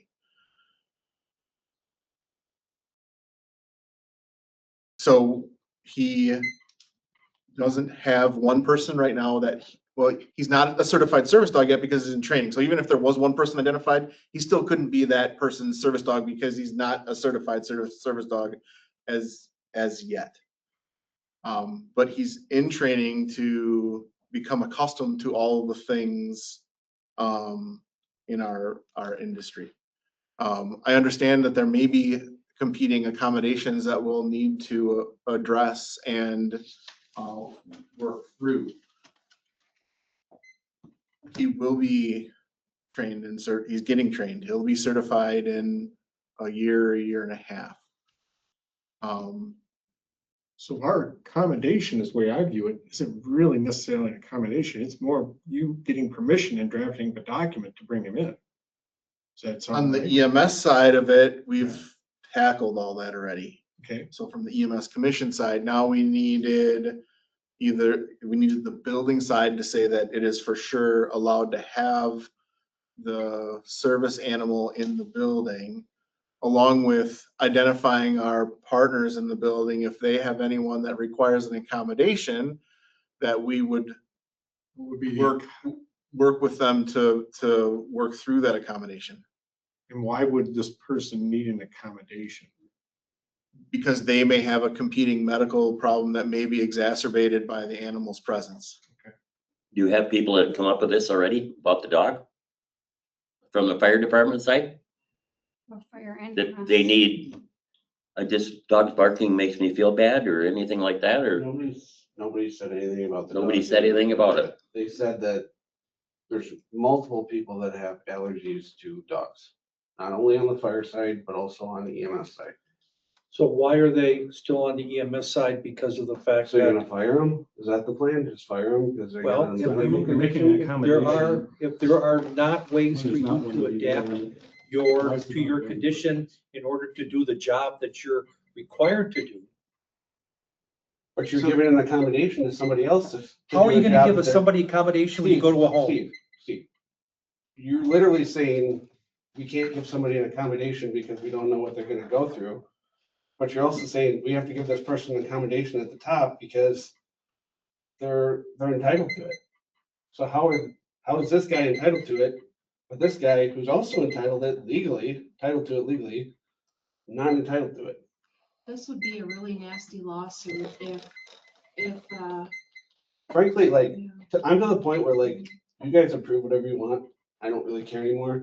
I brought it to you. I brought my concerns to you. We brought our legal concerns to you. This was done by a lawyer, not by me, I not by understand the that. fire department. This is a lawyer. Like, we all sit up here and say like, this is the law, blah, blah, blah. This is how I interpret it. Well, this is somebody that actually does that for a living. Yeah, That's their whole job. sure, and I bet you could see this through AI and any report by anybody. So like, really just do whatever you want. Like, I really don't even care anymore. Like, approve whatever you want. And when something happens, I'm not gonna be on the hook anymore because I brought it to you as a concern. So let's just do whatever. I don't really care anymore. I do this That's for where a we're at. living too, and this is a big deal. This isn't me bringing this up because I want to, It isn't your That's all over problem. this You're not the way. problem. no, but I'm an employer and I have an employee who brought a condition. I in. just asked you I that, have and you to- said nobody did. No, I did not. I said, you said, No, I Somebody asked was her, upset and she about said parking. nobody. you said somebody was upset about barking. Nobody's upset. No, no, about I didn't barking. say that. I said, did anybody come with a Two complaint, first of all? People have brought forward medical concerns, which is protected. And from a doctor. The Apparently not. same, So I So, Doesn't necessarily. I think that. Yeah. So, uh, like I I'm a said, licensed healthcare professional provider in the state of Wisconsin.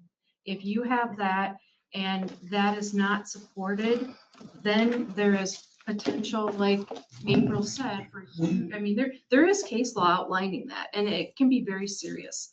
I wouldn't want my name attached to it, nor be on a board that approves something like this, because I've worked too hard professionally to get where I'm at as well. And it's not that I'm a dog hater. It's not that I'm trying to be difficult. This is the law. This is the reality of it. Well, we do have a responsibility to make accommodations Mhm. for all accommodations being made. But we do have two separate employers. And so providing those medical documents to somebody else's employer, because we have this shared space, I think that's where the difficulty is. Like, I wouldn't be comfortable just sending my medical. I don't think records he's asking you to somebody send else. it to Right. us as an employee. I think he's asking for you as an employer to verify that somebody has it. Like, we would have to verify that our person has a medical condition that meets the standard. Your Groves Commission would have to verify that their employee meets the standard. I don't think they're saying Deer Grove needs to send me all their employees' records. Right. That's not what this is saying. But But it doesn't say that either. But Right. then how do Well- we have the other employer make the accommodations from the other employer? Which is, I think, the missing piece. How do we make sure we're making accommodations across employers? And us as owners of the building, the village and the town have to make sure that we're making that communication so then everybody is getting the accommodations that they need and following the law. And I just want to clarify again, I have a dog, my family has dogs, we've had dogs our whole lives, I'm not a dog hater. I support, I understand exactly what Chief Lane is trying to do with facility support animal, and it just benefits the fire and EMS service. I've said that, I agree with that 100%. I am just trying to make sure that my employee is protected. That's all I care about. Like, if we can find a way to make it so that my employees are protected, he's protected, everybody's protected. That's all this is about. Like, that's all I care about. Like, I don't want to like pick on somebody or say you can't have this or can't have that, or I don't even want to be involved with this, to be honest with you. I'm trying to protect my employee, because if I don't, I'm gonna be liable for it, and I don't want to be liable for it. That's what I'm trying to say. Well, it sounds like this is a real, kind of, I hate the word, the rock and a hard place, because you're trying to do some good, and in a sense. And Chief Lane's trying to do Chief Dane is trying to do something good too. I'm No, not trying to pick on him No. or say it like, I don't want to fight about that. I understand exactly why he's trying to do it. It's a good program, it's beneficial.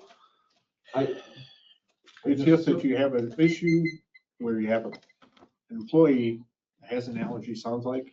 Yes, Okay, There's multiple. multiple employees, so now it's a matter of how you two, and Chief Lane has offered concessions to keeping the dog in his area and the EMS quarters and providing HEPA filters, which we've relayed to our attorney, but ultimately, this is what he came back and said would be the best path forward. And like I said, I'm not a lawyer, and The reason why he came up with this path forward is because it protects the people with ADA.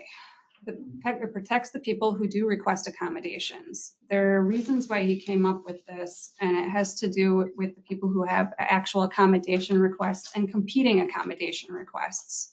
So, they have a medical reason. and yeah, they're they have a medical reason Reason. and a What request. is the Raising fire awareness. department?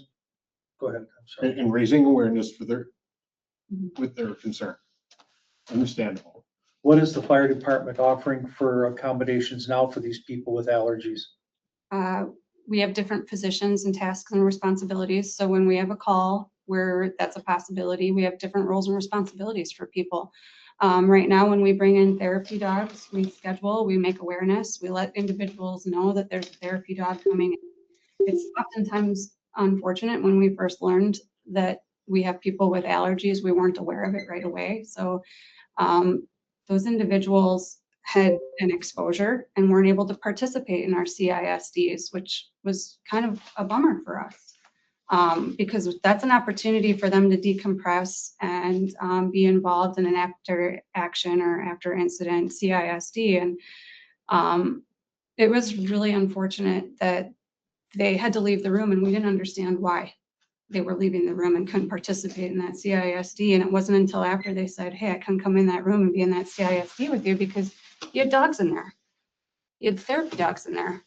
And that was when we first learned, shoot, we wish we would have known that before, because we would have, we would have planned this out and we would have scheduled this differently and made accommodations for you to be present with us. And so that's when it really became a reality for us on how we have to do better planning and better accommodating for people who have needs or need accommodations. So we plan things out better now when we have CISDs or want to bring therapy dogs in. So to answer your question, we plan. Question, is that your lawyer on there? No, I think he's- Patrick, or No, no, that's somebody else? That's Patrick, your total board member. Oh, On the other hand, like when you talk about it, the accommodation, if somebody comes in, they put in this, just say one of the fire people come in and ask for a request. JP's point, there's certain, and what Steve said too, on the fire side of things, whether it's a dog, a cat, a horse, a parrot, or whatever animals may or may not be okayed by the ADA, the question is fit for duty. If you absolutely need this or have this, whatever reason, whatever disability challenge, whatever it may be for that service animal, which is defined by ADA, can we accommodate it? And I can't have 41 firefighters on trucks with dogs going into fires. There's just, I know it's a really broad example, but if everybody requested that, we can't make that accommodation because it's harm to the animal and the people and everything else that goes on. It's just, that's accommodation. We can't make that way. We'd have to go look at the position description. Can we reassign duties? Now it comes on another policy, which I know Mike loves, of, okay, you made your accommodation, whatever power that be granted through ADA or whatever guideline they decided to use, is that person, do they need the service animal to do their job? If the answer is yes, does that interfere with them to be able to do their duty? And sometimes the answer is no, you can't. And can't be a member of the fire department because of it. So I feel like we went on a tangent and I want to try and bring us back a little bit. So my understanding is what we need to decide is kind of the building side, that's shared services. What happens if there's competing interests, especially if it's across EMS and the fire? Once we have that determination, then knowing that fire has their process, EMS has their process in there, we will be all good. So the question is, how can we set it up so that there is an entity that can cross the barriers to have the conversations about accommodations based on all the criteria for ADA when there's conflicting accommodation requests? Or I think conflict is probably a stronger word, but but you all know what I mean. So we need to make a decision, what's that process in there? Right, like the communication of accommodations between employers. Mhm. So we can make the space, accommodate the space to follow the ADA.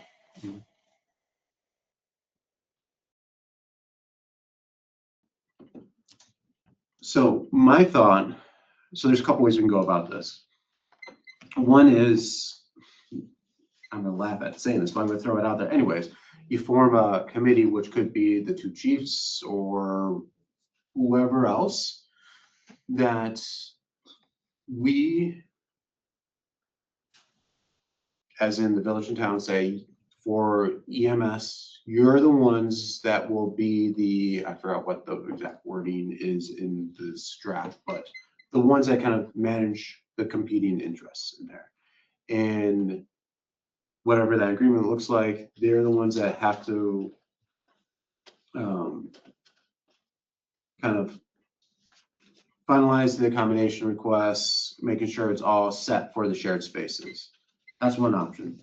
The other is we could go to the town or village, follow our accommodation requests through our HR process in there, which I know Steve's shaking his head, that's another layer in there. I think we keep it in-house. We don't have to go outside. You know, we've got the chief and his designates who see all the medical records for their own firefighters already, because they have physicals every year, I believe. Yep. All right, we've got Chief Lang with the medical records and so on and so forth for his people, plus the fact a better grasp of medical anomalies, you know, more so than, no offense, chief, but just probably, and let the two fight it out. I thought we did that already. And so did I, but So we established a temporary process until this was decided. So now we need the actual final process in there. I think it's creating some tensions between the two employers to have their the policy administrator, you know, they're each responsible for administrating policy for their own employees, but I think that there's, it seems to be challenging. I mean, that we've been talking about this, I think, for many months, seems that there's some difficulty in how each is defining, is this an accommodation, a reasonable accommodation for my staff? So I'm just getting that sense. Would you say that? Because the question is, what are you making the accommodation for? Right, and each There's not, party. is the current, and this is like, I'm on board with Nick and everything else. I have dogs, all this stuff. You're adding a dog as accommodation for what? There's not an accommodation being made. You added the dog to be trained and that stuff. That's not an accommodation unless there is an accommodation for the employee. That's not an accommodation. Right, but we're not the employer of that employee, so we don't know whether there's an accommodation or not. I mean, I'm not saying that there is. You don't have a trained dog right now. So the dog itself is not trained. Right, so none of this would apply to the dog, is what currently this policy. So you're actually potentially violating ADA. For the people that. no. I think it's no, inaccurate in I- Wisconsin. Not necessarily because of the fact that something as simple as a respirator or a mask could fix the problem. That could be the accommodation for that person. Here you are, we are providing you with something to prevent, you know, a HIPAA mask, you know? So I'm not saying that is the answer. No, You know, all right, so even though the dog does not fit this criteria right now because it's still in training yet, we could still offer an accommodation to those person or persons for whatever, like the old saying goes, whatever ails them, you know, kind of thing. Once you know about something, once this board and employers are aware of the law, that's not gloss over until the dog. And again, I appreciate both chiefs working together. I'm not the anti-dog. I'm looking at this from a medical liability issue and following ADA. So. Well, that's what I meant by Yeah. virtue of the fact that regardless of what status the dog is in right now, we may not have conflicting, accommodations right now. It's just, in this case, on the fire side. And maybe it is something as simple as a mask if they are that allergic or whatever. I'm not saying that it's going to be, but it could be something as simple as that. Have either of you talked with your attorneys about it? What's that? Have either of you talked? We had no reason to. We haven't seen this, this just came on Friday, so no. But I have mean, not. in general? About it? About the But right, situation? right here, it says allergies and fear of animals are not valid reasons for denying access or refusing service to people using service animals. Just asking. Well, if what you does had the that mean? Opportunity to consult with your attorneys about the situation in general. And maybe would that's say- protected by attorney-client privilege, so don't say anything you don't want to I would say say. that, we were waiting for something to have them review. In my opinion, I don't think the Yeah, whole board, I but think that you're was right. kind of, why have them hypothetically review something when they're gonna review it? It just says reasonable steps should be taken to accommodate all individuals. Reasonable. So. So I guess here's my, I'm trying to move this forward here. So I guess here, I will make the motion. Oh, it's not discussing kids, Or it's not it's just an update. Just nothing, perfect. But I think for me, it kind of goes back to, again, the button, we need to have something in here. So I would just implore the village and town to find a way to look at this, not from the employer standpoint, but from the building standpoint, from the tenants, to ensure that we're all good following ADA, and also provide an avenue to address conflicts. Because I think Heidi did bring up a point I really wanted to reiterate. And I probably should have considered this when I stated it, but I also don't think it's fair to the chiefs to put them together to fight it out if they're in conflict in there. That's a disservice to you all in there. So if there's needs to be that kind of appeals or whatever that process is, it should not be the chiefs. It should be someone else. But the question is who that is that's within here. Because I don't want to pit you all against one another because that's not fair to either of you. I don't think that's what I don't either think of them are that's how saying they- either. No, it's They're just, not, neither one of them are saying that. I'm hearing that they're really trying to work together. but again, they have to talk with each other to find out, all right, fire has this person, EMS has this person, okay. What is the accommodation that's necessary, okay? And that person needing the accommodation is gonna have to provide that information. It's not gonna be for the two chiefs to figure out, is it this? No. Is it this? No. We have to come with a solution to their issue, correct? Yes. However, what if, in hypothetical, the accommodations can be in conflict with one another in there? What is the process to adjudicate that?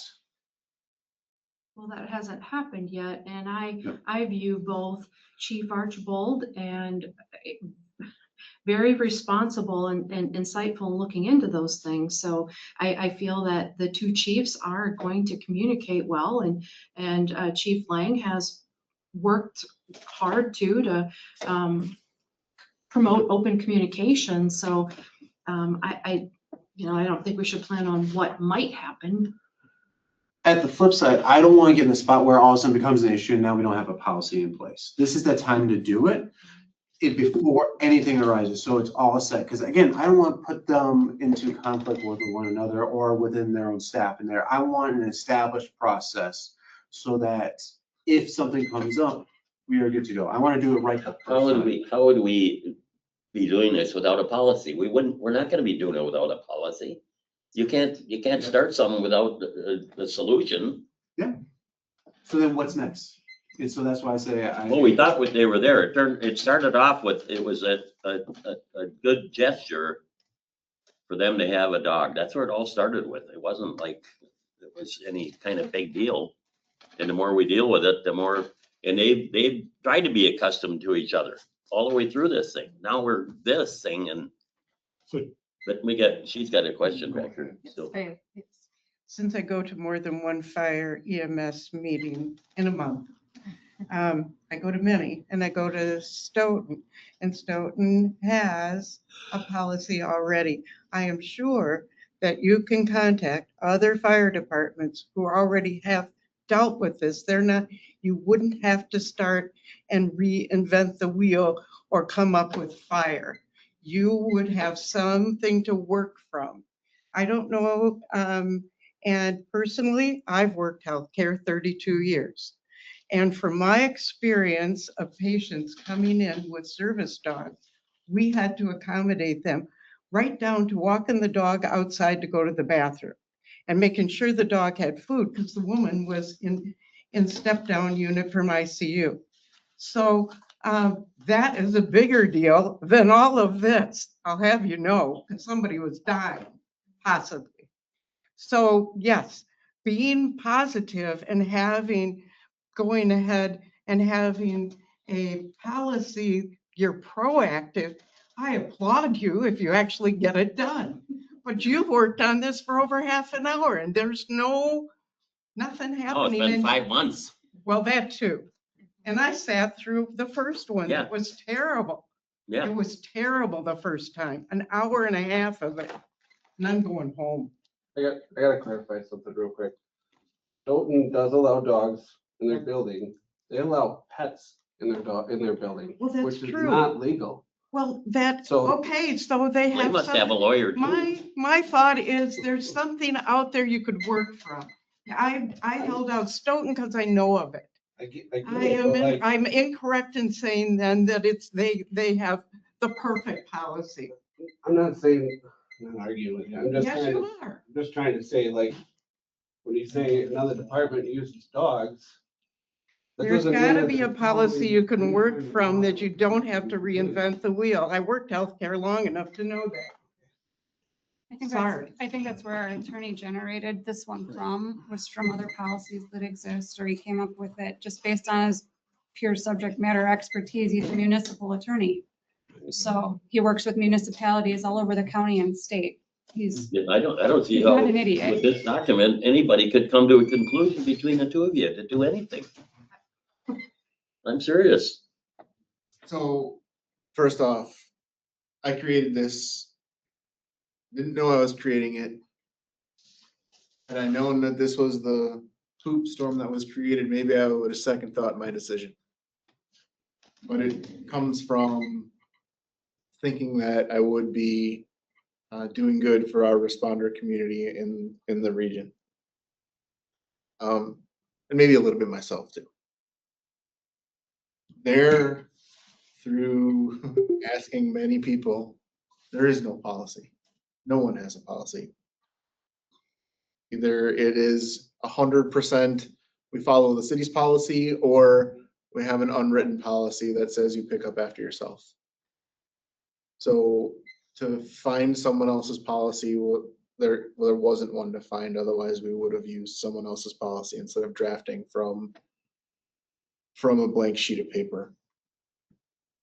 I think the policy that was presented as I reviewed it, some of the things that caused me grief were, it didn't specifically say who was going to be evaluating a person's protected health information. And the impression I got would be that it was going to be some overarching entity that wasn't part of EMS or wasn't part of my employer group. I was going to be evaluating my employees' protected health information. And maybe I misread, and I think some proposed edits that April mentioned add some clarity to that. And then when it comes to request accommodations, then whomever, whether it be myself and Nick, we get together and make sure that there's no competing accommodations that we can work to engineer out. or not engineer out, but it's all about the working through the reasonable accommodation while attempting to accommodate all requests. As far as my staff, it was initially identified that we may have an allergy to dogs, but that has since been found to not be the case. So I have no other requests for accommodations of my staff, and if I received any, I would make appropriate accommodations for them. It's all about working through the process. It's way more stressful than it ever needed to be in my mind, or I ever thought it would be, I guess, is the better statement. I wouldn't think it would be quite as bad as COVID, you know.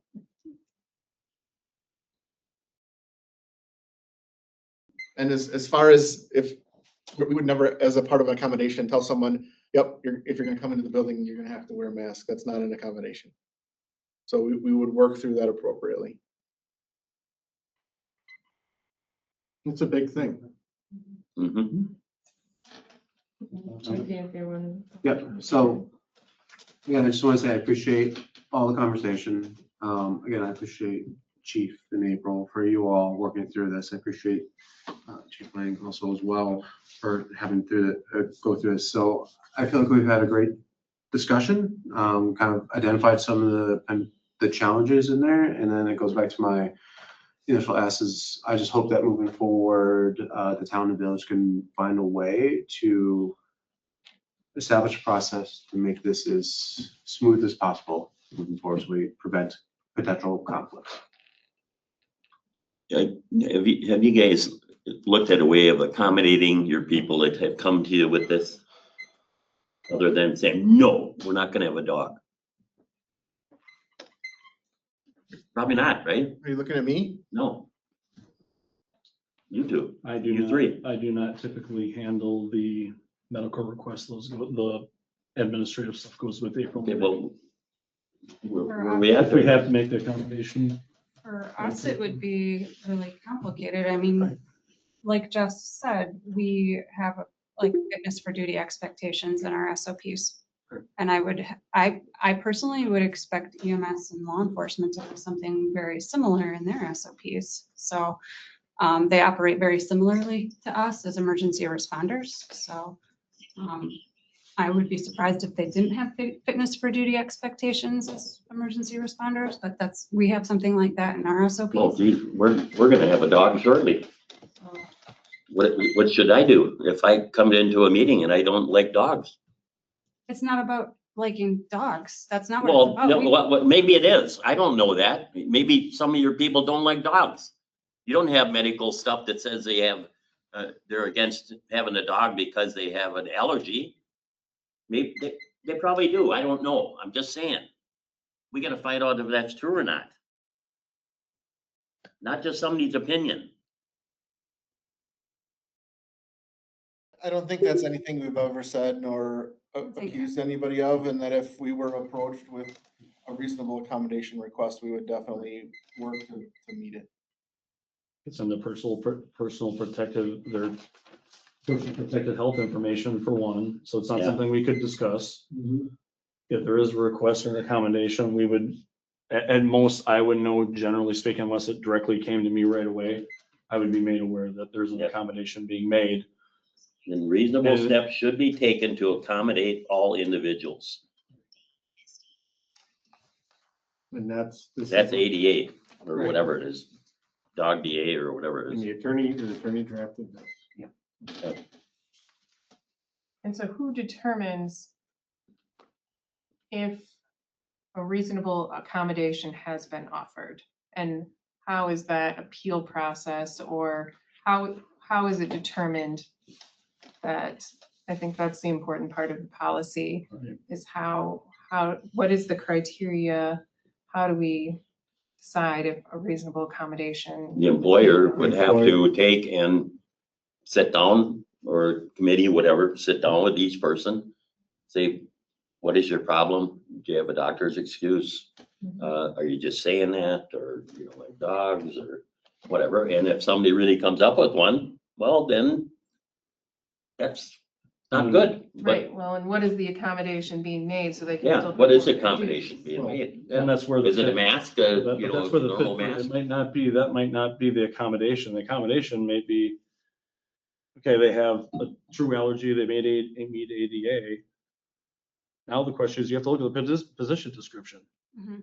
Is there accommodation that can be made? Are Yeah. they fit for duty? What is the challenge? Say Steve said challenge or disability or ADA approves. And it comes through and yes, they meet the guidelines of the medical provider, all these other things. And we go down that list, there's just gonna be some things that, It becomes a hardship. I'm correct in saying this, what we're at right now.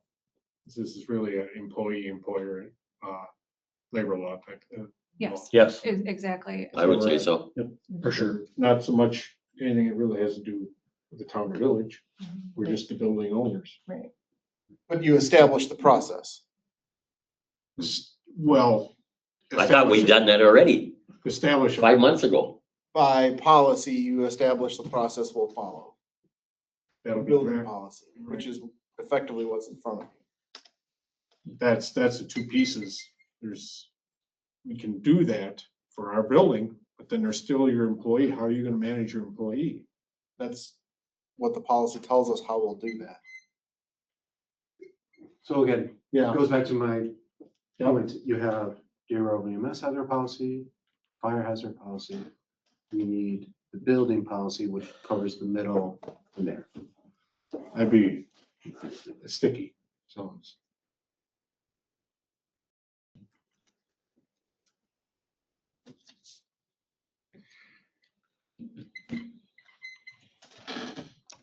I would see it comes down to fire department and the EMS to just find something where they can get along. And nobody's gonna be sued because of, employees are, Like, we get along great, just so you know. of course you do, I know you do. I don't think that's ever been a question, but we get this stuff here and all of a sudden we're, I just read, it says that you should make accommodations. I hate to say it, but so there's a little bit more to this thing here. so we're at like an update, we're not approving Yeah, it that we're tonight, not so, approving anything. we can take it back to our, various attorneys or maybe our labor attorney is more suitable to review and provide any comments back.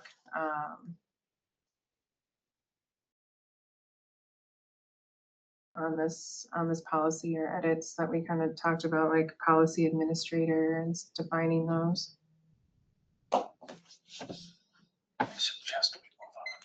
Yes, And if your board has anything that you discuss in the meantime on this topic, get back to next meeting. Chief, you got anything else? Anything else on this No, one? no more, please. Okay. Other than what you got something else? No more. All right, item 8, discuss and Thank you. consider plumbing maintenance item. So this was coming up in May, we had some sediment buildup, I believe, that was causing some issues. So we were going to bring back some quotes for this month to consider. We can still consider approving this maintenance item if we have some quotes that correspond to this maintenance, or we. Okay, so this repair has been a challenge, as can be attested to by Nick and Steve. I reached out to other vendors, and I had an email for the last meeting from Pertzborn, which is a plumbing contractor in Madison. Their quote was roughly $1,500, but it's not a mill and jet like Matt's or Roto-Rooter. Mickey's Mark's or Ready Rooter. Mark's Ready Rooter. So Steve reached out to Roto-Rooter of McFarland, and they too were reluctant to send someone out to write a quote. They did send a fella out showed him where our bathrooms are, and he's like, well, we would use our knifey thingy to break up the sediment. And then if that didn't work, then we'd have to mill it. So I'm like, okay, so you're not, nope, we don't do that. Someone else would have to do it. Between Pertzborn and Ready Rooter, they're both a time and materials type of company. So they don't necessarily know how long it's going to take. So neither can give a super accurate quote. If Ready or Roto Rooter didn't email you, I'm assuming they're not going to. Because they were out early last week.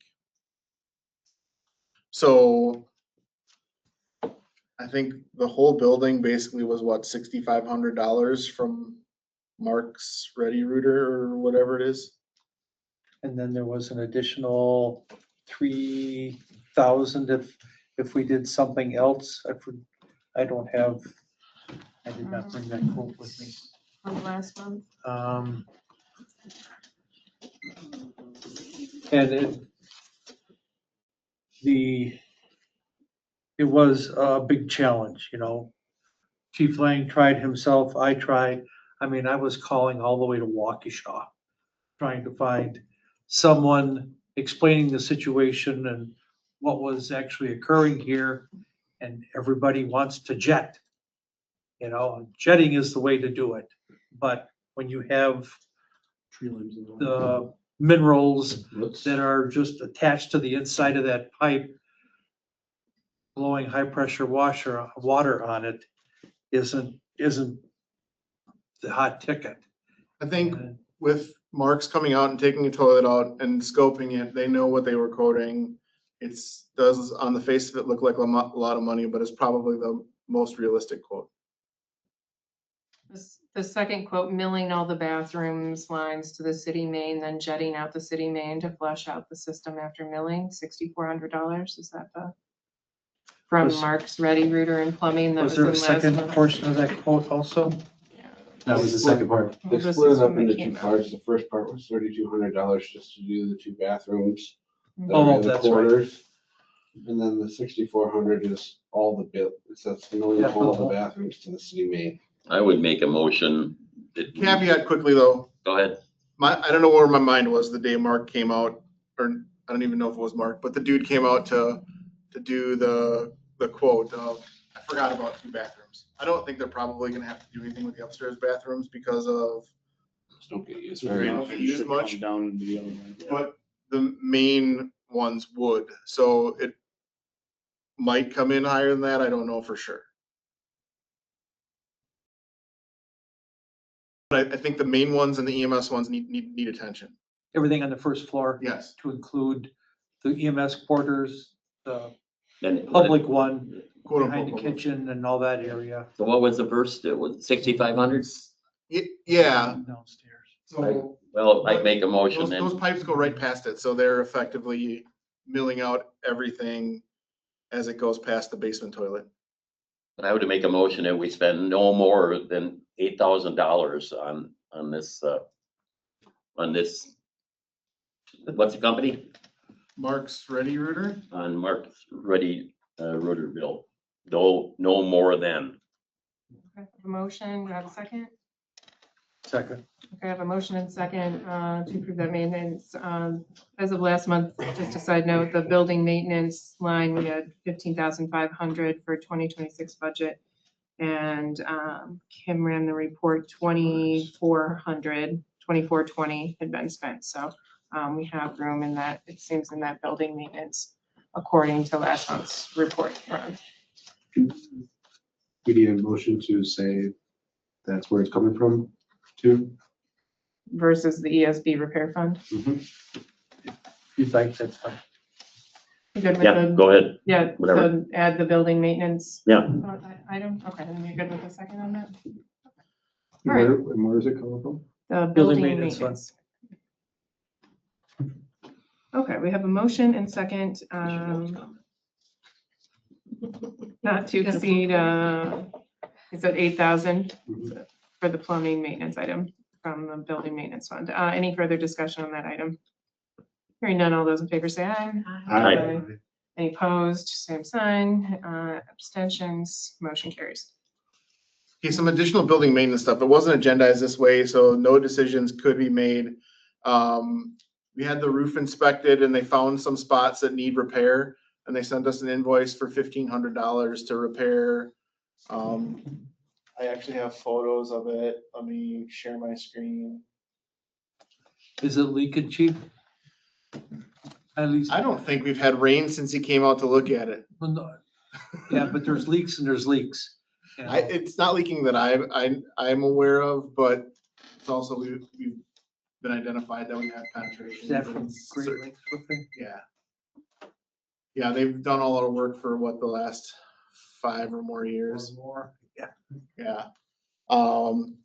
So a component of that is there's $1,500 for that repair that gets us through. They'd estimate still like a 5-year outlook on potential of a full re-roof, and their estimate for a full re-roof in today's cost would be $180,000.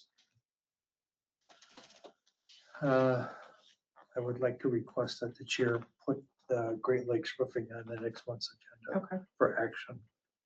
all right. Great Lakes repair. I will add that to next month's agenda. And then one more item of things from, that were of lengthy discussion last month. I had a window contractor come in for one quote. I'm waiting for a second quote. The answer is on when they need to be replaced of, well, I mean, they are 30 years old. They're not leaking, so they're fine for now. You'd like to get them before they do or don't start to leak. The Exteriors company, I believe is the company's name, they would replace windows and frames to the cost of $96,000. Helen Brand Glass came out to do an estimate on just replacing the glass. Because the view would be all we need to do to make the frames work well again as we caulk them, and then we can put in higher quality glass. I have not gotten that quote yet. That's all just for future planning information. And I can put that in a document to give you all as part of a future discussion item. Okay, I'll add that too as we're looking at budgets and a joint meeting to talk about the study and facilities. That'll be good info too. But nothing that was urgent or short-term. It was a more mid-term-ish for planning. Thank you. All right, so that's maintenance items. So item 9, discuss and consider adding LOSA to the 2027 budget proposal. There's an attachment in our packet talking about the length of service program information.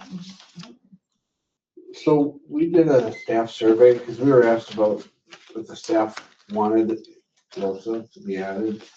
We had 41 members and we had 29 responses. 29 responses. Of that, 9 people said they wanted LOSA. And then it was split between didn't want it and no opinion. What was the percentages on those two, April? The 29 Hold on a second. Respondents? 29. Yeah. So 9, so then it's 10 and 10, so It's like like 29. roughly 30%. I mean, Yeah. About 30% said yes. And then the rest, the 70, it was 31% said yes. And then 70% said no or no preference. what was the split on that? 11, no. Just give you the numbers because that's, no wait, 31% said yes. 13.79% said no. And 55.17% said no preference. What was the last number? 55.17% said no preference, like they don't really care either way.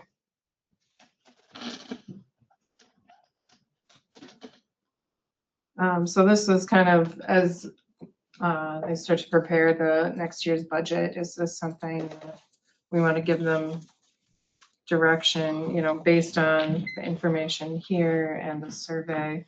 That's something we'd like to, the village board was generally wanted me to take back that they were generally supportive of the program last year when we considered it and would consider it again, but yeah. Give them direction on whether this should be included in. And there's there's two different options for LoSA, as we talked about. So you could start a program right now where nobody has any, everybody be starting fresh at zero. No past prior years are counted. And then the cost for that would be, what's that, $380 a year? 18,900 a year plus a $500 initiation fee and an $800 annual fee, and then $20 per member for an annual fee. So $20, 20 times 40. 4,000? No, 8,000? No. Oh my God. It's getting late in the night. 20 times 40? 800. Yes. True. So 16. roughly, let's see, 100 plus 500 is 21. 2,100 plus So you're- 18,900. You're roughly 21,000 to start LoSA. And then the first year would be 21,000, and then after that, it would be just whatever you're putting in for your employee contributions. The other option is if you wanted to go back and pay people that have length of service already, like this is what this chart shows, is people, how many years of service that people already have. For those, you wouldn't pay as much for the previous years because you didn't do it in the front end, so April calculated out, it'd be all the total years of service would be 436.61. If you paid $100 per year of service for the previous years, that would be 44,000. So if you wanted to back pay people, you'd start with a contribution of 44,000 plus the 21,000 for the year, and then move forward from there would be roughly the, I don't know, 21,000 again every year or whatever, roughly 20 to 21,000 a year, depending on members. I think you get those people vested that way. That's the one benefit of doing the back pay. I believe you get those people with those past years vested. Would you be 10 years? I think it's 5 years. I'd have to check, but, oh no, 10-year, you're right. I'm sorry, it says right there, 10-year vesting. Yeah. But also, like, if you have someone who's got 4 years, you'll get them vested for 4 years, and then maybe you're likely to keep them for 5 more years. So they vest and get their 10 years.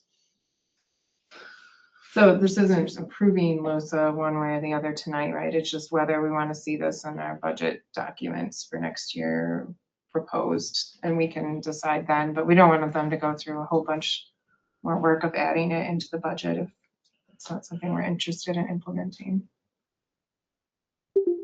It seems like most of the people don't care.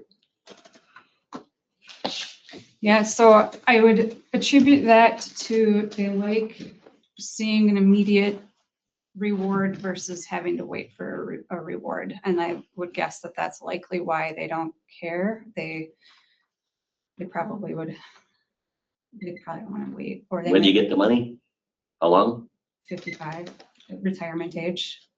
I believe. 60, so you gotta wait till 60. I'm sure a lot of them are gonna And be so around. that might be it. They're thinking, well, I might move in 5 years, or, you know, I might not be doing this in 5 years, something like that. So they're thinking, I'd rather see a benefit now versus then, and maybe I won't even reap the rewards of this. So I don't necessarily care. I don't have a preference. Well, if I'm correct, LoSA is non-taxable income. So as soon as they draw on it, they have to pay taxes on it. Yeah, So part of that in no preference yea or nay is, say you go back 10 years or you go back what you put this $62,000 in, taxes get taken out of that. So basically you're paying in taxes for somebody to do that. Not say that's the only reason, not yea or nay not to do it. There's 41 members that have a choice to do it, but it's something to think about.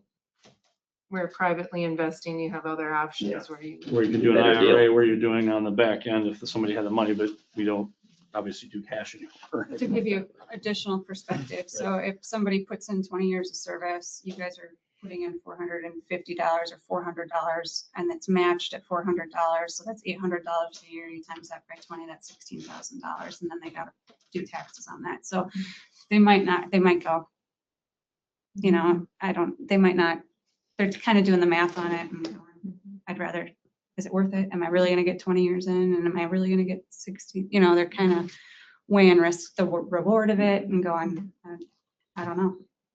I think they're, I don't think anybody, and also I think nobody denies, it's a significant gesture by a community to even consider.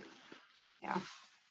What these bodies have done, and even discussing about it, but always making sure the paper call and always making sure we have good apparatus, bringing the things in, what's reasonable, what, take care of things and things like that. So there's a little bit of everything that's involved in it. And I'm just trying to give you an idea of Yeah. the perspective of why we see so many going, 55% going, I don't care. Are there other incentives that you heard from staff? What would be more lucrative? So can when tell we them. ask, it's really funny when we ask and do the survey, like what do you enjoy? Snacks. Like we literally had someone type in more snacks. And so we do that, we'll buy snacks and have them over there. It's funny stuff like that. It's just, they like the positive environment, the camaraderie. They really like just the work that they're doing. Like they don't necessarily sign up for the money all the time. We did get some feedback that they do like the pay-per call. But not all of them, not all of them are signing up for the pay-per call. So you see some going, yeah, that's a great incentive. It helps. But others are saying, there's other things that they like about it. So it's hit or miss, but snacks is one that makes us laugh sometimes. So we will bring a bag of Twizzlers in or bags of chips and it's little things like that. But as far as Who runs this? Who actually runs it? The state? yeah, it's through the state and then VFIS, our insurance company, helps with, we would recommend Horton, our insurance company, to be the manager of it.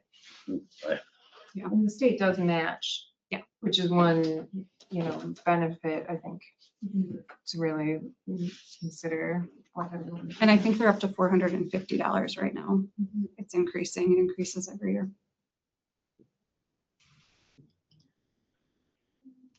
Other questions, thoughts, any consideration whether we want to see this in the budget proposal? Not to me.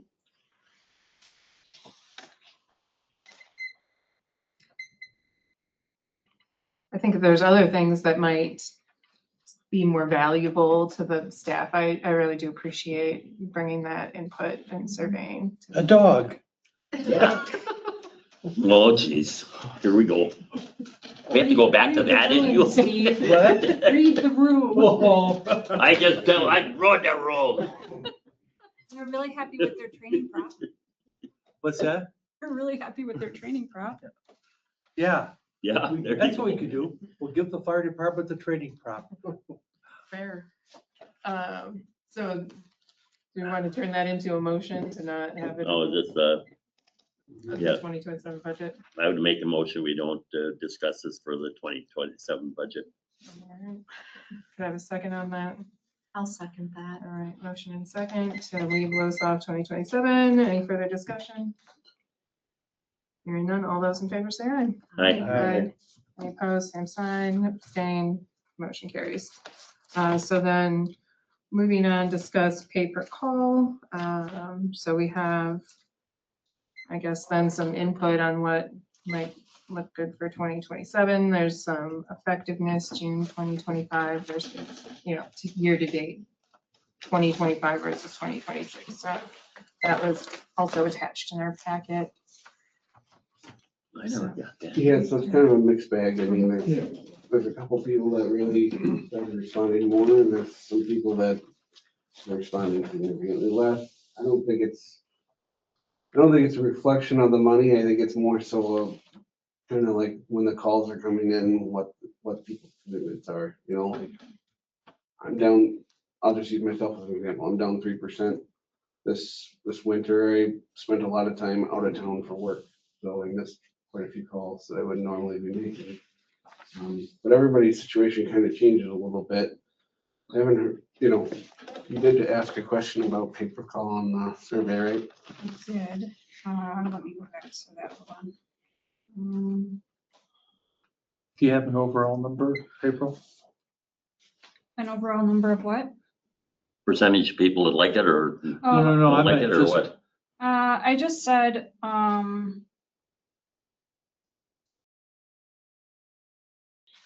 do you believe it improves responder turnout? And I got 41% of people said yeah to that. So. Yeah, I mean, they like it. So and you're getting almost half of the department that appreciates or says that it helps with responder turnout. So. Okay, Well, I should Glad think to we know should that stick with people are it, happy. don't you think? Or I think so. Yes. I'd make, just for discussion, apparently. Well, and if we're not doing the LoSA, then should we increase the pay per call? Well, I don't think, So we've one of the only had things- this a year. One of the things that didn't get into the packet that we just got it too late, it was the, every year, all the fire departments in the state do a survey that tells you how much their pay is for different positions. We did send that to Kim and Cameron today, just so they could see it for each municipality. Could probably be forwarded out to all of you guys as well, just so you guys have reference for it, but I think we're still right in line for what everybody's doing for pay per call. Like, Yeah, there may be like 2 or 3 departments that are a lot higher, which is unusual, but there's a couple that are way up there. But for the most part, everybody's right around $15. So I think we're pretty standard. If we wanted to, we could maybe go up to 17 or 18 for making the truck, and then 12 or 13 for not making the truck, but you just made the math so much harder. it's Right. it's gonna be so confusing for me. It might be easier to change it by fives. You know, seeing the feedback from the staff, I don't know if it's necessary in the first year. I almost would like to see a full year's worth of data to see the difference and see the numbers, and then do this survey again. We do this survey every year with our staff and kind of see where they're at and what they want and how they're feeling about the department and the district. And what we actually need to do is leadership too, to make the staff feel happy about the culture and the policies and the procedures. And we get a lot of really good feedback from them on what changes we need to make too. So I think they might listen to this and be like, gosh darn it, April, but it might be helpful for us data wise to see where we're at next year. But if you guys are inclined to say no, we as a board want to increase it, we're not going to stop you either. So I don't know, do you have anything else? More snacks. Yes. No, that'll be the next thing, what types of snacks? I mean, you can start going on thing, but that's honestly, that's been a Cheeto. It's something you can take, that's something that's an easy button, right? So we, as leaders and the board as a separate side of the operation side, that's something we can throw a nominal amount of money at and just take care of them, right? So it's these other things that go like that, but I would tend to agree that I would publicly say, absolutely not, don't do it. I'd like to see if is it making, from your perspective, if I was asking, I'd be like, what is your intent? What is our intent of the pay per call? And is it doing what what we expected it to do? In the short Right. time that we've done that, I don't know that we have an answer for it. I think even the staff doesn't necessarily know it quite yet. One of the biggest goals was for recruitment and retention. Right. Like that's ideally 100% what it was for, is for us to pull in a draw of staff and advertise, hey, look, we pay you to respond to calls and try to draw in more staff. Not necessarily so much for turnout on getting people to come to calls, because we do okay with that. It's more of generating, more volunteer staff to join the department. Not that we're necessarily doing bad with that either, because we're okay, we're pretty steady, but if we can get more volunteers and build up to our number 50, that never hurts, so. Yeah, JP and then Steve and I had something too. So I know in the last meeting, you mentioned that we were wrapping up Q2. Yep.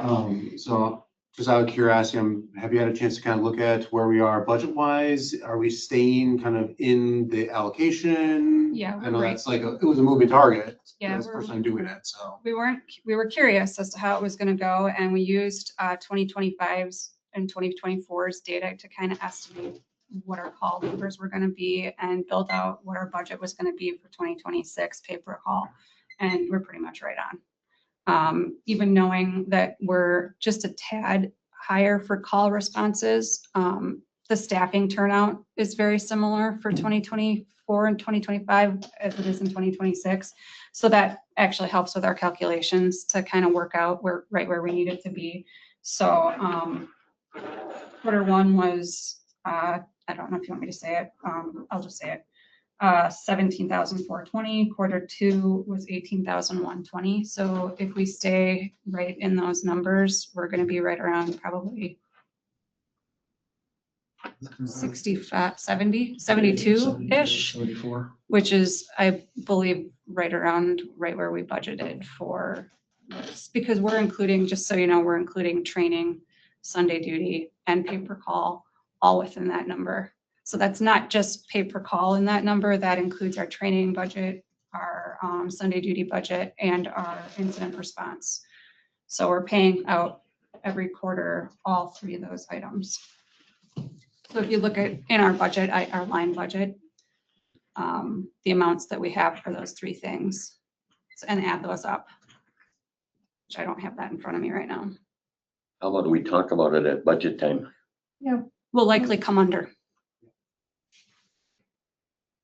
I did have one question about the Pleasant Springs contract. Says fee shall first be applied to the operational expenses incurred by the department to provide services to the resident.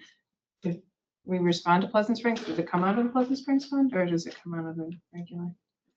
No, it's primarily Pleasant Springs is allocated towards capital funds. So we have to be really careful, and we kind of pay attention to what we request Pleasant Springs funds for, because the Pleasant Springs funds portion of that is 2% dues funds from Pleasant Springs. So we kind of know that's what Pleasant Springs is doing with those funds. So that means that those funds can really only be spent on certain items, which is fire apparatus, public education, fire inspections, and LOSA, if we were ever going to buy LOSA. And that's typically to help make sure that those funds are properly spent to assist Pleasant Springs during audit time.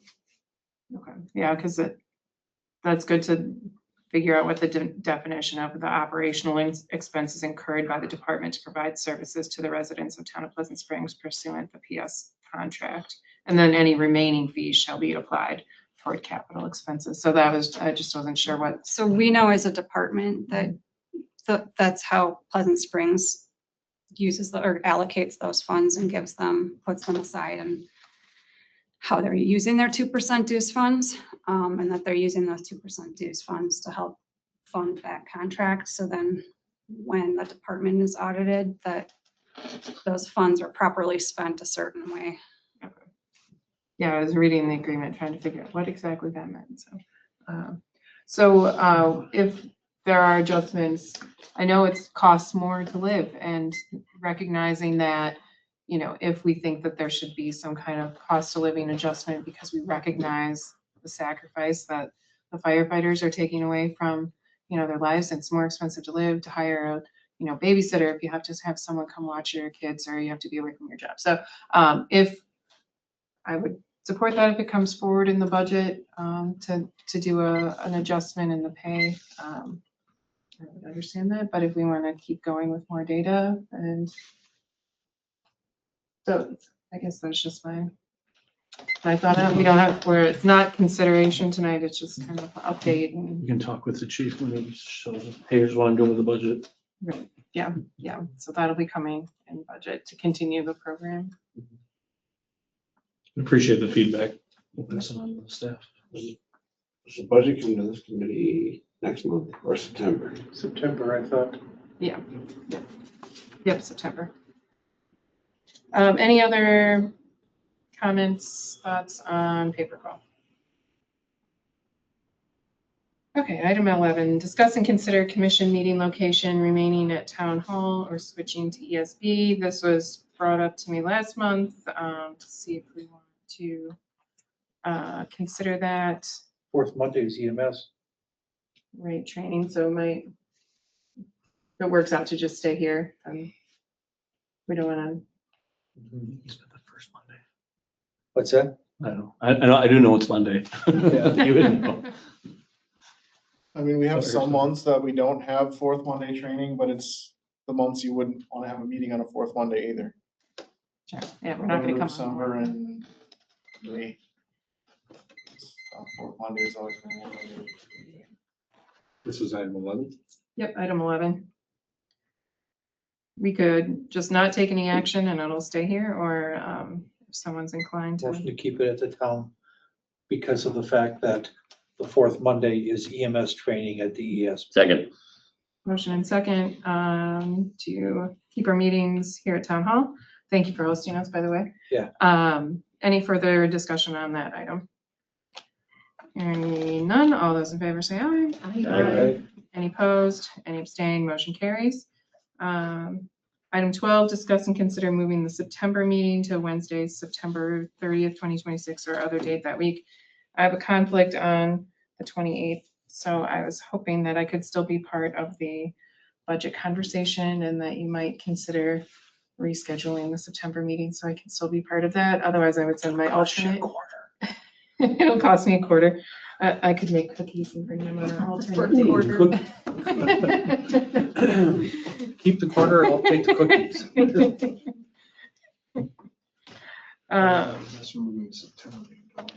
It's the 5th Wednesday, so there shouldn't be a different regularly scheduled meeting from either municipality, but I don't know. It's okay by me, yeah. What date? That's Wednesday. Wednesday the 30th.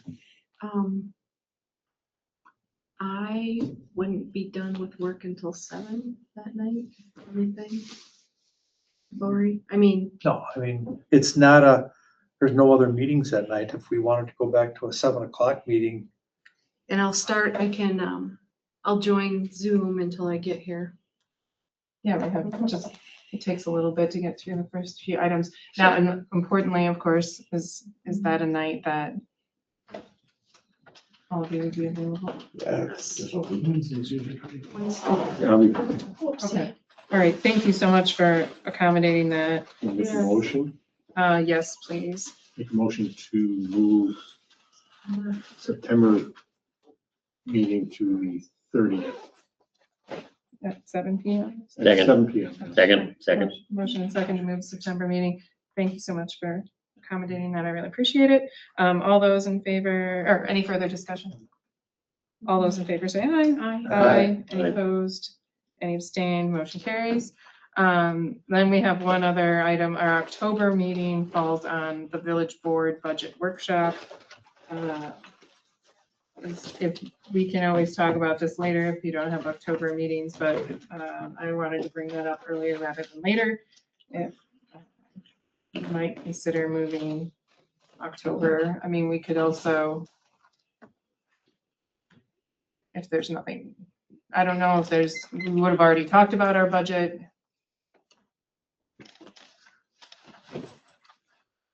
what's the Tuesday the 27th look like? We would have training on Tuesday, the 27th. Is that, Oh, would you have training on the 27th? Come here.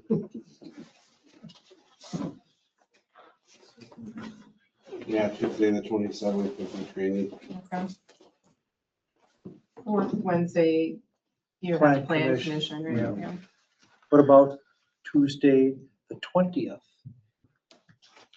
The week before. So that'll be training week. Oh, yeah, Tuesday. that'd be Wednesday the 21st. Thursday, the 29th. Huh? Oh, yeah, that's the 5th Thursday, so there would Thursday, be the 29th. No, 21st? You're in October? on Wednesday, the 21st. I Yeah, it's the have third. a library board meeting. Huh? I have Oh, yeah, another that's- meeting, Oh. committee meeting Third Wednesday. on the third Wednesday, the 21st. Yeah, 21st. What about 29th? 29th, It's a Thursday. Thursday. only if you come dressed for Halloween. Themed Wear a costume. night. Theme night, theme night, Okay. Halloween Be theme a night. firefighter. I can do it, just That- be dressed in my soccer coat outfit. Okay. So October JFC? 29th at 6:30. Yes. Yes, please. Is that a Thursday? Yes, I don't like Thursdays. That's okay. I don't like Mondays. No, just kidding. Is there any possibility I didn't we mean to could scare you start guys. at 6 that night or no? Or you're coming and coaching gears? I would prefer 6:30, but I can make 6 work. It's fine. So whatever this, I'll make whatever the. Whatever wants the to do. group consensus is. Okay, all right. Fine. 6. Life is good. Come dressed with Halloween treats. All right, so Okay. I'd make the motion then to move October's meeting to Thursday, the 29th at 6 PM. Okay. Wait a second. That's 6. Yes, sir. 6. I'll second it. Okay, motion second on October's meeting. Any further discussion on that? Hearing none, all those in favor say aye. Aye. Any opposed? Any abstained? Motion carries. Our next meeting date then, August, if we flip back a little bit, is August 24th, Monday night at 6:30 PM. And we have